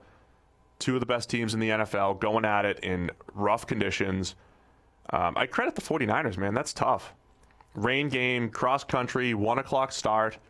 I felt like I'm more impressed with the Niners. I mean, the Ravens were 6 days removed from destroying the Rams. Not only destroying the Rams, but a Rams team we're about to talk about destroyed the Cardinals and had been playing really good defensively. So really well defensively leading into that game. I think the weather was a factor, but I think you do have to really come out of this crediting the 49ers defense. Like they did as good a job of slowing down this offense as anybody. And honestly, you're looking at their offensive performance and you're saying, they could have won this game if Jimmy Garoppolo had played better. Yeah. And that, to be honest, not that they could have won the game, but that's kind of been the story of their season, is that this team is a good Jimmy Garoppolo away from being ridiculously good. Like that's really, despite the stats again, 15 of 21 for 165 and a touchdown. Right, but remember, like the first touchdown, Debo Samuel was into double coverage, like a heave of hope. Was that third or fourth down? They kept going for it on sort of, fourth or third downs early in the game, and instead of just going to pick it up, they were like going for it all. Heave the ball into basically double coverage. Debo Samuel just goes up, mosses somebody. I think it was Marcus Peters, scores the first touchdown. Jimmy Garoppolo, I don't think played particularly well at all, and to be honest, that's kind of been the story of their season, that this team has been, a good Jimmy G away from being genuinely scary. As it is, they're still really good and they can win games, but I don't think he's played at his peak for most of the year. Like there's probably a couple of games in there. The Cardinals game, he was really good, but most of the rest of the time, he's just been all right. Yeah, lost a fumble on a sack too. That was part of the grade not being great. Jimmy G, he just cycles back and forth between, he looks like he's just quick at everything until he's not. He's quick release, quick decisions. Unless the first decision's not there, it's just, and then he hesitates, and that's the fumble in the pocket. The official word from #Oline Twitter is that Cam's coming off an ACL and still working through complications. Who's saying that? Did you just ask? #Oline Twitter. Let me see this. Oh, gosh. He's coming off an ACL and still working through some complications. So he's been battling injuries since 2015. The official word from O-Line Twitter is they do still love Cam. That's Duke. Mm-hmm. Yeah. Mm-hmm. King of O-Line Twitter. Well, he was also the guy riding the Cam Robinson bandwagon pre-draft. Can make all the blocks. Must be nice. I mean, look at his tape. People criticize us for never being wrong. It's really nice when you're never wrong. Why are you playing poorly? Oh, he's had an ACL for the last 6 years. That's what it is. Still move people with the best of them. Let's move on. What's the next game here? This is terrible. Rams 34, Cardinals 7. We're finally to the. No, we're out of order here. What? All the games. No, we're right. Okay. Rams 34, domination. Jared Goff had 300 yards by the half. You know what happened? I talked to an assistant quarterback coach this week. Oh, yeah? Yeah. Zach Robinson. Friend of the show. Friend of the show. Former member of the show, Yeah. sort of. Called Saturday and had to rush the conversation, but I was like, I gave him a little pep talk. So you fixed the Rams? I did. I'm not going to discuss what we talked about. No, that would be... Or how it was implemented, if at all. But, we were just talking about, how's it going? What's happening over there? You guys working through, not exactly not living up to the expectations that they had. I think there's certainly some disappointment with that, and they're just working hard trying to coach through it, and they did a nice job coaching through it. You simply need to look at the evidence, right? Pre-talking to you, the Rams lost 45-6. That's Basically, correct. Couldn't move the ball, couldn't score points. Jared Goff looked like ass. Yeah. After talking to you, they score 34 points. They were able to pull Jared Goff, sit him down, not have to risk him in the second half, and just dominated. Todd Gurley was even making people miss. Right. You just need to put out the evidence and say, those are the facts. The facts speak for themselves, and Steve will no longer be commenting. They might need to pull me in there as well for some of their team building effort going forward. That's a hell of a step down, isn't it? You've gone from GM/head coaching positions to, consultant? I told you I could be assistant to the GM. Like, I can hang out with Les and So okay, help him make some assistant to the GM. Yeah. All right. I wouldn't mind starting there. Because at the moment, Director you're of personnel, pro and college personnel or something, Because at the moment, you're sort of assistant to the assistant QB coach. I'm not the. I just talk. Listen, I was Zach's boss for a while. You think I'm going to go to the Rams and take a position below my former employee? Wait, that happens all the time. Yeah, it does. That's great. Anyway, Kyler Murray, one of the worst games of his career. Yeah. It's so funny because the Rams defense has been on a roll minus the shellacking they took by the Ravens. Even more impressive what Baltimore was able to do. Absolutely wrecked. In that game. You mentioned the Rams corners just kind of all over the place the way they're using them. I need to dive into this and figure out exactly what they were doing. They played 5 different cornerbacks that had 25 or more snaps. And they seem to have them deployed basically by personnel grouping. So when they played base, like David Long and Dante Dion were getting as much snaps as Jalen Ramsey and Troy Hill. That doesn't make a ton of sense. Little guy. Right. When they, there were certain other formations, like a dime package where like one of those guys wasn't playing at all. I couldn't, usually you can pick out a pattern of what the hell teams were doing just from looking at the base numbers and the, like who was on the field and when. I haven't managed to work out what the hell the Rams were doing with their corners, but though there was clearly some form of pattern. I initially thought that maybe the Cardinals went back to running that 10 personnel constantly, right? And just forced them to have them all on the field, working on the basis Wasn't it? Yeah, working on the basis that, hey, if we force these guys... Well, they also put their backups in. Yeah. At one point. That'll be a big part of it, right, is that they actually rotated through once they beat teams. They put in the backups and racked up a ton of snaps that way. But they were doing some strange things with their cornerbacks. Rams got sacks from many people. Michael Brockers, Sebastian Joseph Day, Aaron Donald had 2, Dante Fowler, Clay Matthews, and Corey Littleton all had sacks by our numbers. The ironic thing about this is once you force the Rams into the bench when it comes to their corners, they might get better in certain spots. Oh, man. Like David Long might be better than Troy Hill, much though I love Troy. You're so conflicted there. I know, right? 2 of your guys. Dante Dion. You'd probably start both of those guys over Jalen Ramsey. No. Because Ramsey wasn't a guy. Dante Dion probably isn't. Anyway, 34-7. Dominant outing for the Rams. Dion's listed at 5'9". He's probably like 5'5". 5'5". He's... Poor old Nickel Roby-Coleman just never got off the field. Like 52 snaps, played 10 more than anybody else in defense. Got to get those reps in. Apparently they've got, they can go to the backups when it comes to the outside. The slot, it's just you. No, you got it. Roby-Coleman, you're what's your name? Nickel. Mm-hmm. You're playing and you don't leave the field. The Cardinals' offense looked ugly. Yeah. This was a bad game from Kyler Murray. was the worst game of his season. Just ugly. Like, they were talking up his hamstring as part of the problem, but there were a couple of plays where he took off scrambling and it didn't look like a problem. It looked all right. Like, I would buy into that if we, seen him literally refuse to take off at any point ever, or if he did take off and you kind of saw visible, not the same, but like, he took off a couple of times, looked absolutely fine running in the open field.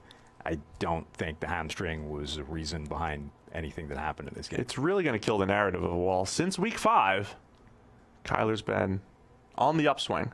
Yeah, he was. And then and this is really going to put a damper on that. Honestly, everybody searches for a pattern and for some reason and just logic to an NFL season or a week. And it's never there. No. Right? Now that the Bengals have won a game, copycat league. You see, you can now complete the circle of NFL teams beating each other. Yeah, everyone's beaten someone else that beat someone else. So before, the Bengals hadn't won a game, so it wrecked the circle. The circle was incomplete. But now you can create the whole thing for the 32 NFL teams. So Cincinnati beat the Jets, who beat Dallas, who beat Detroit, so on and so on. Everybody's beating somebody. So you can literally stage the entire thing out so that every NFL team is capable of beating every other NFL team. And it's chaos. And it just doesn't work that way. People talk all the time about, in MMA, styles make fights. So you're trying to rank these guys, and fighter X may be able to beat fighter Y, but always lose to fighter Z, and yet Y might be. You know what I mean? It's just different styles automatically make you a more likely victor than the opposition. I think this is the same in football, only we don't actually act like it is. Certain teams are just inherently, matchup-wise, always more likely to shellac other teams.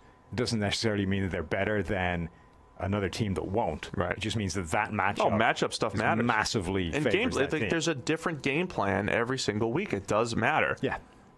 So the Dolphins beat the Colts, who beat the Chiefs, who beat the Ravens. Mm-hmm. There's your Dolphins are better than the Ravens take, even though they lost by 100 to them. Yeah. Who are now? So the Dolphins should be the number 1 seed in the AFC. There you go. That's literally how college football works. Mm-hmm. This team beat that team. It's just all transitive property. And you wonder why I don't think college football is... Broncos 23, Chargers 20. Drew Lock with the game-winning drive. Yeah. Yes. Which consisted of a 40-yard heave for pass interference and the game-winning field goal. Our analytics guys were pulling their hair out because the Chargers were playing for the field goal on 4th and 1 just to tie it at 20.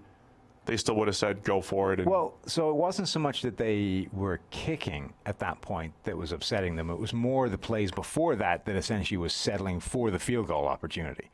It's like you get that one big play to Mike Williams, which was crazy, by the way, because the guy almost fell over. That was insane. Fourth and 11. Right. So you get the crazy play. You've now got time and pretty decent field position. Now's where you can start being kind of aggressive and start actually going to win this thing. Instead, they basically played for the field goal from that point on. At that point, kicking it was probably the right move. It's just that why would you actually play for that at any point there? That's what people that have studied this have said, look, you would rather be holding a 3-point lead, a 4-point lead.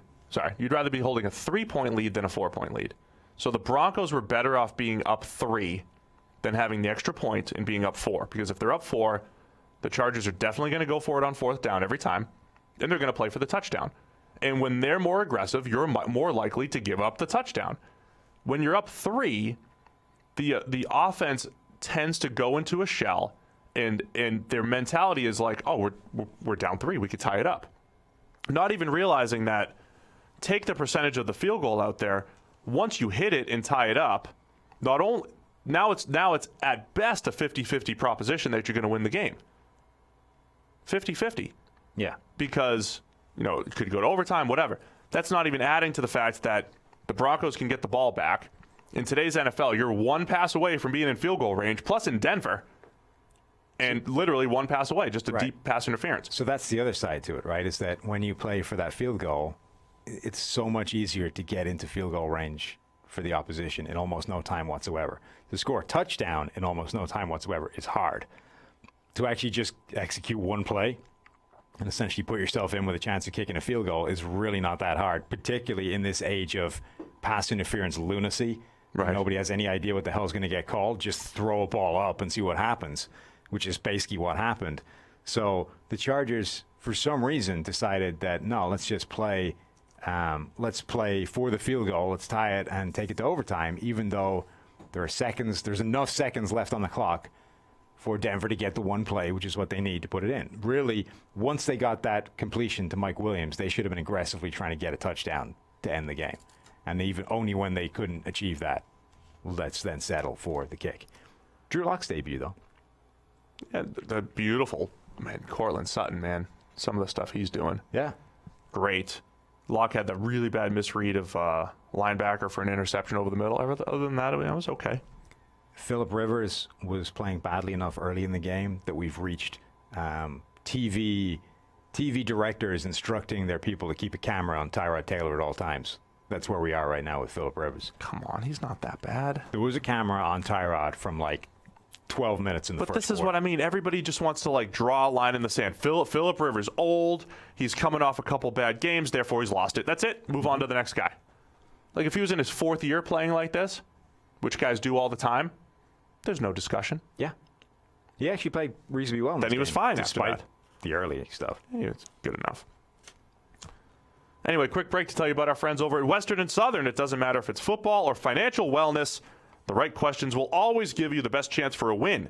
Western and Southern has partnered with us here at PFF to give you a chance for an up-close and personal look at the X's and O's that lead to both financial and football success. Listen to this. Looking for insight on your financial future, or do you need an inside the huddle tip? Head to westernsouthern.com/ask-Chris. westernsouthern.com, ask-Chris, that's C-R-I-S, to ask Western and Southern and PFF your more pressing questions, most pressing questions. You could even win tickets to the big game. I have questions for Chris all the time, and I can't believe we're letting people ask him questions. westernsouthern.com/ask-Chris.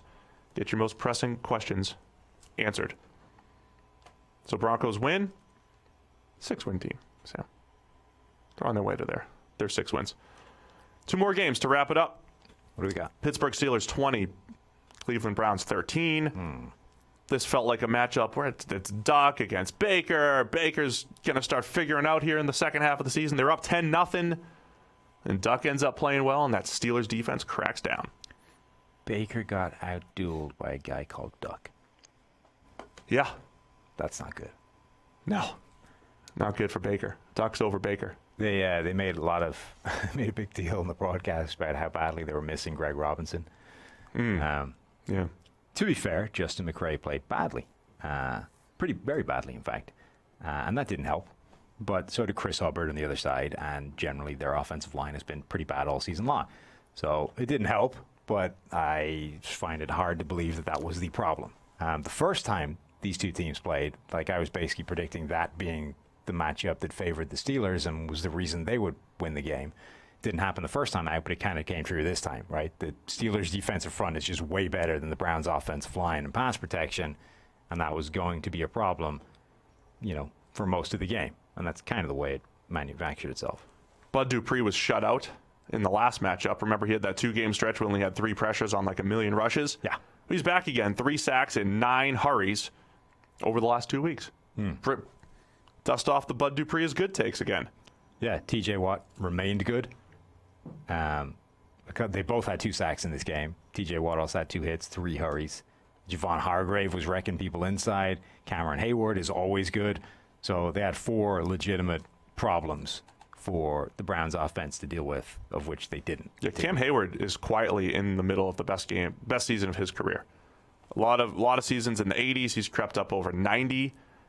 And man, that defense for Pittsburgh came through. Again. Defensive front dominated. Joe Hayden had the big interception late. Don't know if there was a little miscommunication on the route, whatever it was, but It did look like it, right? There's no way he just missed a guy 7 yards behind him. yeah, I think He wanted him to keep going straight. Landry bent it Landry bent in for the post, more than he should have. which is just, again, a Too consistent many of those. problem with this offense, is that the receivers and Baker are just not on the same page almost ever. The amount of plays where those guys are expecting the ball to be somewhere different, or expecting the receiver to be somewhere different is amazing. Like, I get it early on, there's some teething problems and this kind of stuff, particularly with Odell Beckham, right? The newest guy in the building. Yeah, right. That's going to take some time. But Jarvis Landry and Baker have been playing together now for the guts of 2 years. Why are they still not on the same page? That amount. Yeah, I don't know. I always wonder what separates slot receivers, and a lot of it's just that, like being on the same page as your quarterback. Not saying it's all the receiver's fault, but the best slot receivers know how to see what their quarterback sees, and get to where they need to be.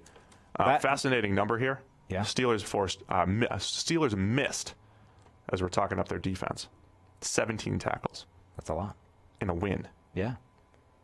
Kareem Hunt forced 7 as a runner alone.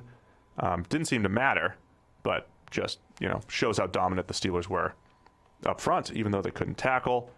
And yeah, Duck made some plays. Your boy James Washington stayed up, or showed up. Yeah, so this was one of the best games of James Washington's career. Again, you throw him the ball, particularly deep, good things happen. Maybe you might want to start doing that more.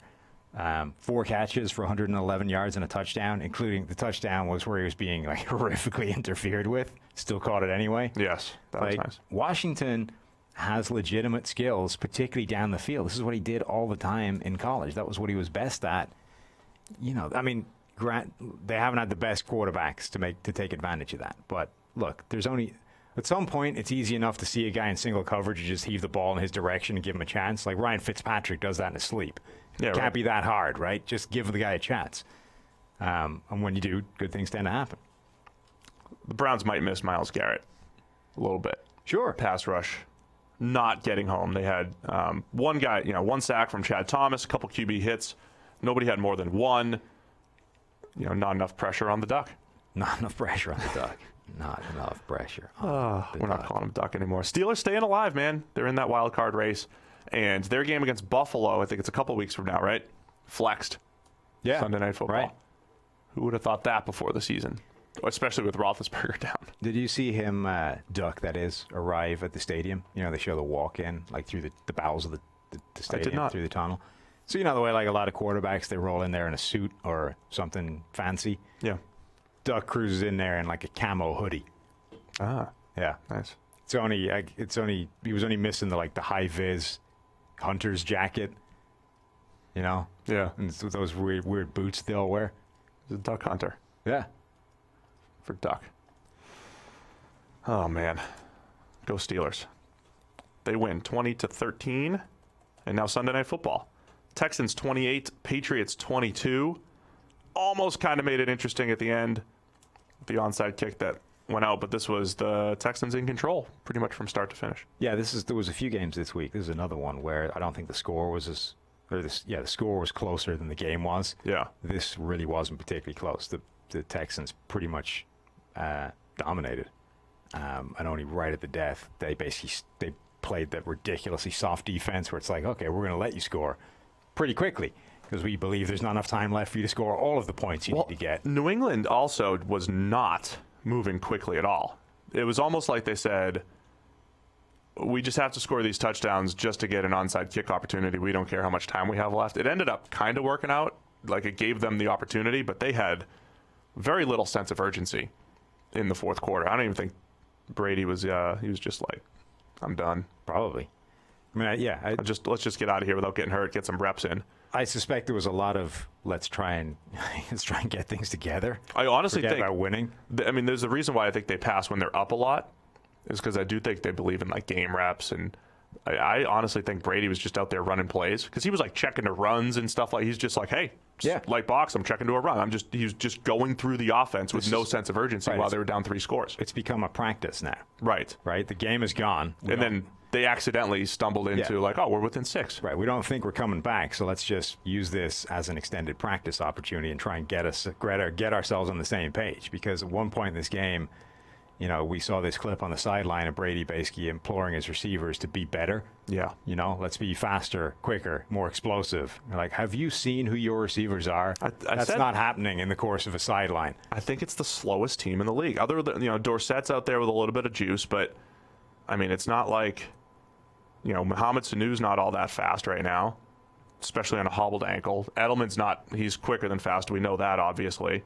N'Keal Harry's not getting off the line, and they've got the slowest tight ends, I think, in the NFL. Right. But critically, they were taking away Julian Edelman, right? So the Patriots, the Texans did to the Patriots what the Patriots do to everybody else, which is saying, away. Right, you have one thing that works against everybody else. We're going to take away the one thing and at least force you to go to plan B. Yeah. Plan B beats us, fair enough. At least we made you go there, right? Brady hit Edelman on the first 2 third down conversions, both crossing routes, single coverage. After that, they were literally bracketing him inside, in and out on every route. And then, Chris did a nice job on the broadcast saying, man, they're all over Edelman. Are they going to move Edelman outside? And they did that a little bit. They moved him to the outside, and it's harder to bracket him in that same way, but they still had extra attention. Even when they were playing cover 2, they were throwing people his way, saying, okay, N'Keal Harry beat us. And on the interception that was thrown to Harry, Brady came off his front side read, came back to Harry, who got absolutely destroyed on the route, and interception.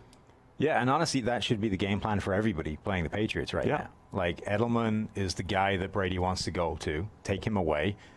James White is dangerous out of the backfield. Stop treating him like a running back. Treat him like a receiver. Cover him with somebody that's actually a proper coverage player. And then basically say, all right, where are you going now? I don't think anybody else can beat us. So prove me wrong. That's what the Patriots do to everybody. They force you to go to plan B or C. And if plan B or C wins, fair enough. At least we force you to go that far into your playbook. Don't get beat by plan A. The problem in New England right now is plans B and C are not nearly as good as they've been in recent years because you used to have to take away Gronk or Edelman. Yes. And if you did try to take away both, okay, now I've got backs and I've got to, then Philip Dorsett can start making some play. Like, Philip Dorsett's a really nice number 3 or 4, right? You just let him get behind the defense now and again. There's some big plays. He'll run the deep out every now and again and move the chains. But you're relying on Jacoby Myers and Philip Dorsett to do too much when they take Edelman out. Edelman made some big plays when they started playing zone, and Brady could still read a zone and find an open man. I'm going to once again say, Brady missed a few throws, but I don't think, again, nearly as bad as the stat. Well, the stat line ended up okay because he did have some garbage time stuff in there. He went full Kirk Cousins, some free stats that went to nowhere. But like a lot of miscommunications. The interception, I think, is completely on Harry. Because if you look at when Brady's going to throw the ball, you have to trust him to get across the face of their cornerback, and he didn't. On the other side, I thought that was a good cat and mouse game, too, because if you talk about how do you attack New England, the corners are so tough to throw against, generally. They did do a nice job using Duke Johnson, using speed against linebackers. And then when Nuke Hopkins had some one-on-one matchups against Stephon Gilmore, he made some plays. They picked on Jonathan Jones a little bit with some crossers over the middle. And then Watson just made some big-time throws down the field. His best throw is the Will Fuller pass that ended up being overturned for an interception. He dropped that in there. But then he comes back with another one, which I thought was more of a jump ball heave. And then when you look at it, like, man, he dropped that on the back end of the end zone. That was impressive. It was. There was a huge bounce back game for them because it's insane. Like, you're looking again for that order and chaos, and the Texans got stomped by the Baltimore Ravens, like absolutely annihilated, and they come out there and really beat kind of handily the Patriots. They did. The Patriots, I think, are the interesting thing because everybody is now people are incapable of looking beyond. Not people. Some people are incapable of looking beyond. The quarterback leads the team to wins and losses. If the team is losing more than they should, it's the quarterback that's at fault. So it's Tom Brady. What's wrong with Tom Brady? Is he declining? Is he done? Is he capable anymore?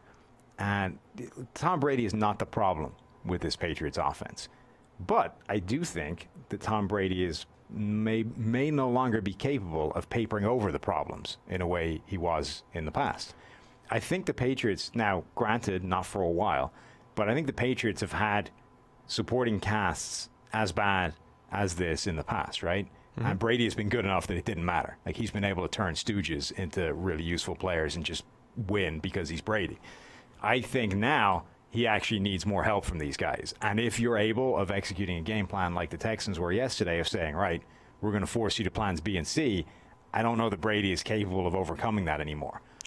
Yeah, and that's why 2013 was that year that he had that dip, and everybody was really on the decline bandwagon, and it was similar, right? They had drafted Aaron Dobson in the second round, who was not good. They had an undrafted free agent in Kenbrell Tompkins, who actually was a little bit more impressive than Dobson. That's what's happening right now. Jacoby Myers more impressive than N'Keal Harry. That year, Gronk was also banged up, so when Gronk was off the field, that offense was not great. And Edelman, that was like the first year Edelman emerged. It was like an Edelman and Shane Vereen show. It's kind of what we have right now, right? You've got no tight ends. You've got an Edelman, and, you still have James White out there. And then, Mohamed Sanu, I don't know, he's coming off of illness / an ankle injury. He was supposed to mitigate a lot of that. And he had, showed flashes a few weeks ago, but this was, there's a lot of improvement needed from the playmakers. And then Brady has regressed back into, pretty good, and it is tough to overcome. Yeah, it's going to be interesting to see them, because this is not the first time the Patriots have, struggled to find themselves throughout the course of the season. Usually they get it together by the end of the year, and they roll into the postseason with a better idea of what this offense should be. Yeah, I mean, a year ago, though, they lost the Miami Miracle against Miami, and they scored 10 against Pittsburgh in Pittsburgh. They never lost to the Steelers. So, I mean... So that's the other thing, is that people act like, all right, September is when the Patriots screw up, and then, December they roll and they're great for the rest of the year. Honestly, that's not the case. It's not the case at all. You look at the past few seasons, they've lost a lot of games in December. They lost to a bad Miami team in 2017 on Monday Night Football. Right. Like, owned. Even this isn't crazy, the idea that they're losing games in December. Like this... All of what I'm saying, I guess, is rolling up to this idea of right now the Patriots do not look that good. I think the defense is good, but it's been proven that if you're actually good yourself, it can be got. Yeah, it's just tough to bank on defense. Right, exactly. So it's good. It's not as good as it looked with some of the crazy numbers. The offense doesn't look that good at all. Tom Brady doesn't look as good as he's been in the past. There's no You're scary... so cautious. I love it. There's no scary threat. But ultimately, we've seen all of this before. None of this actually means anything until we roll into the playoffs and somebody goes in there and beats the crap out of them. Yeah, they're still likely to get a bye. The big news this weekend, though, is... They lost the number 1 seed. Yeah, the AFC goes through Baltimore now. And there was a point last year after that Miami Miracle play, we said the AFC goes through Kansas City. And Kansas City ended up getting the number 1 seed. Of course, New England went in there and won and went to the Super Bowl. But right now, Baltimore controls their own destiny. They still have some tough games left, but they're rolling right now. It's not hard to see Baltimore going 14-2 with the number 1 seed, and that's huge. Obviously, Baltimore beat New England in Baltimore. Yes. Going into New England in the playoffs is, I think, a bit of a different story. It is, but that's not what we're talking about, right? It's that the Patriots may end up stumbling their way through the rest of the season, but they're still obviously going to be in the playoffs. And ultimately, we've seen this story before. And what really matters is what happens when we get to the postseason, right? Which is when they, nobody has a better idea of what they're doing when they hit the postseason than the Patriots. Right. And until someone actually proves that, all of this is for naught. They may have, a defense that's a little bit smoke and mirrors. They may have an offense that sucks. Until someone actually knocks them off in January, who cares? Yeah, I think the biggest disappointment for New England is... I made a lot of excuses for the weather and stuff, right? I mean, the weather affects passing, right? This should have been a time against Houston's coverage unit, which has not been great. If the Patriots offense was going to bounce back, it was this 3-game stretch against Houston, against Cincinnati, or against Kansas City and then Cincinnati, and they didn't do it. So credit, the Texans covered well. Tight man coverage. There was a lot of play. Did you see that play in the red zone? I mean, Brady held the ball for like 8 seconds. And nobody was open. I thought the broadcast did a nice job. When they were playing man coverage, the Texans did a really nice job. I think you really have to credit their team for the game plan they had. Yeah. Like there's a lot of teams that go out there and just don't have a particularly effective game plan against the Patriots. The Texans went in there with the right game plan, executed it well, and won because of it. They might not have that great a personnel advantage, if any, but they won. They outcoached him. Like Bill O'Brien was 0-4 against Belichick up until this game. He outcoached him in this one, and that's despite Belichick. I don't think he had a bad game from a coaching standpoint. He made some adjustments to fix some things along the way. Made some weird moves though too. The whole take a delay of game on the extra point, and then they miss the extra point, and end of the first half they're punting. Like it's 4th down. With 26 seconds left, just right. But in terms of schematic X's and O's, they shifted help from one side of the line to the other because suddenly was it Jacob Martin is wrecking them. He had 2 sacks and 2 hurries, 3 sacks and 2 weeks. Honestly, I thought he had a few plays where he was closer to making some things happen as well. Like there was one where it would go down as a hurry, but also wouldn't be a particularly good graded play because he should have had Brady in the grasp. Let him scamper out to the right field, and somehow Brady 13-yard scamper. Right. But that was a really nice pass rush rep. Right. Like he dipped around the edge, got pressure fast. He looked really quite good in this game. Another bendy. Yeah, they saw that coming, shifted the help from one side to the other. Like he was still coaching well in the game, but from a fundamental game plan standpoint, was just outcoached by O'Brien for the first time. Yeah, when you see the coach's film, if you have access to it, the attention that they gave to Edelman, you just don't see that for a slot receiver. Yeah, so like they did. Go through the game, watch A, the attention that was given to Edelman, and B, the resulting in ability to separate from N'Keal Harry, which is what needs to happen if that's going to happen. The story in New England right now is that N'Keal Harry got benched after the interception. That's not the case. They put him back out there a couple more times. There was at least another pass. I think he was among the first read. And then, it was worse than you've even been saying the last few weeks. Like guys in his hip pocket. And the thing is, this is not new. So here's what I would. Jacoby Myers is a better outside receiver as far as separating. I would make N'Keal Harry an inside receiver right now. Yes. Immediately let him run the tight end routes. Mm-hmm. Not saying he's got to line up in line. Let him run in the slot. Let him run the seam.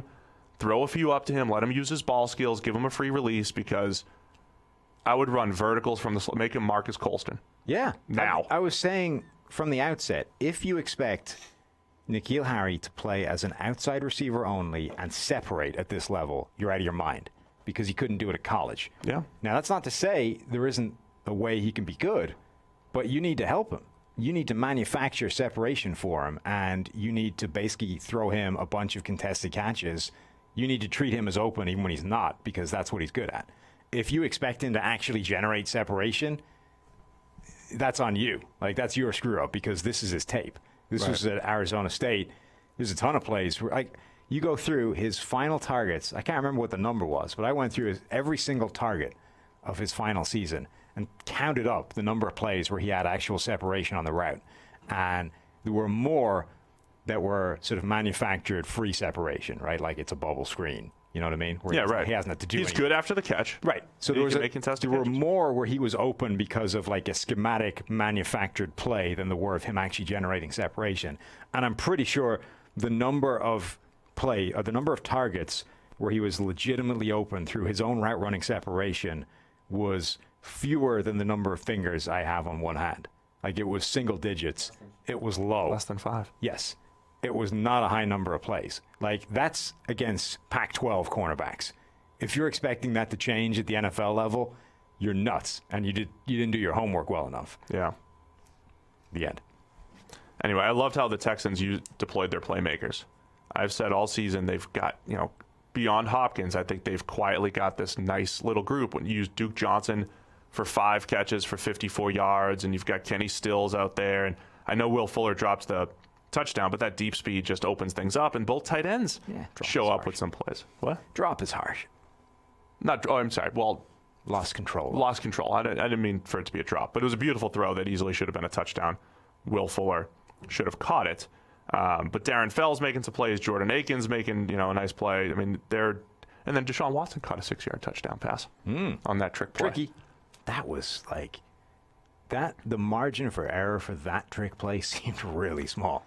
So what's interesting about that play, though? Handoffs. And I think maybe the broadcast missed this a little bit. It did matter that it was a forward pass because you have to go back and see where the line is blocking at that point. If it's a pitch, then it's an option play. Once it becomes a forward pass, illegal man downfield, ineligible downfield becomes right. But they're not a thing. There's no way they're looking at that. You don't think they're going to check that? Well, they can't. They can't overturn that, but it does matter. Like once it's a forward pass. The left tackle can't be blocking the linebacker at the second level. You can't be downfield. I agree with you. What I'm saying, though, is that if they've had to spend like 5 minutes to huddle and determine if it was a forward pass, there's no way somebody is then going, okay, who was downfield? I don't know. Are you even allowed to? Because that's a penalty that you technically aren't allowed to overturn, right? No. So if you have a play like that where it's like, okay, if it's a pitch, it's good. If it's a forward pass. They would have to work all that out in the huddle basically live. Like the second the play happened. No, but it's a scoring play. Everything's reviewed. So you go to the replay. They can't review that. So all they're looking at Like they would literally have to determine that live in the huddle quickly. When they get together, it's like, yes, it was a forward pass. So then the next guy goes, okay, was anybody downfield? To which the guy whose job it was to look at that is like, I don't have any idea. Sure. So that's the part where the pitch / forward pass does actually matter. I saw other people though complaining, like, because Chris asked, oh, it was a forward handoff. Does that constitute a pass? Which people were ridiculing. But that at lower levels of football is the rule. Like if you hand it off forward, it's a pass attempt. Yeah. Well, so what's the difference between the little tap? Like if the tap pass goes in the air for this much and then a guy catches it, that's a pass versus actually handing. Like, so at lower levels of football, just the forward handoff constitutes a pass. So it's not as dumb a question as it sounds. So then the forward pass would matter. Right. Fascinating play. 2 forwards. Bill O'Brien said that they drew it up on a piece of paper and gave it to him, even though I think the Bears already ran it. And yeah. By the way, the Browns almost screwed up another one of these simple, short, tricky plays. It's like they're like the Texans are able to manufacture this sort of like immediate double handoff thing that they drew up like on the plane. The Browns can't execute like a simple shovel pass that presumably have had in the playbook for a while, all season long. I can't understand how they're so bad at just executing stuff. Yeah, it's not good. It really isn't. Anyway, huge win for the Texans. They take control of the AFC South now at 8-4. Hashtag how hard could it be?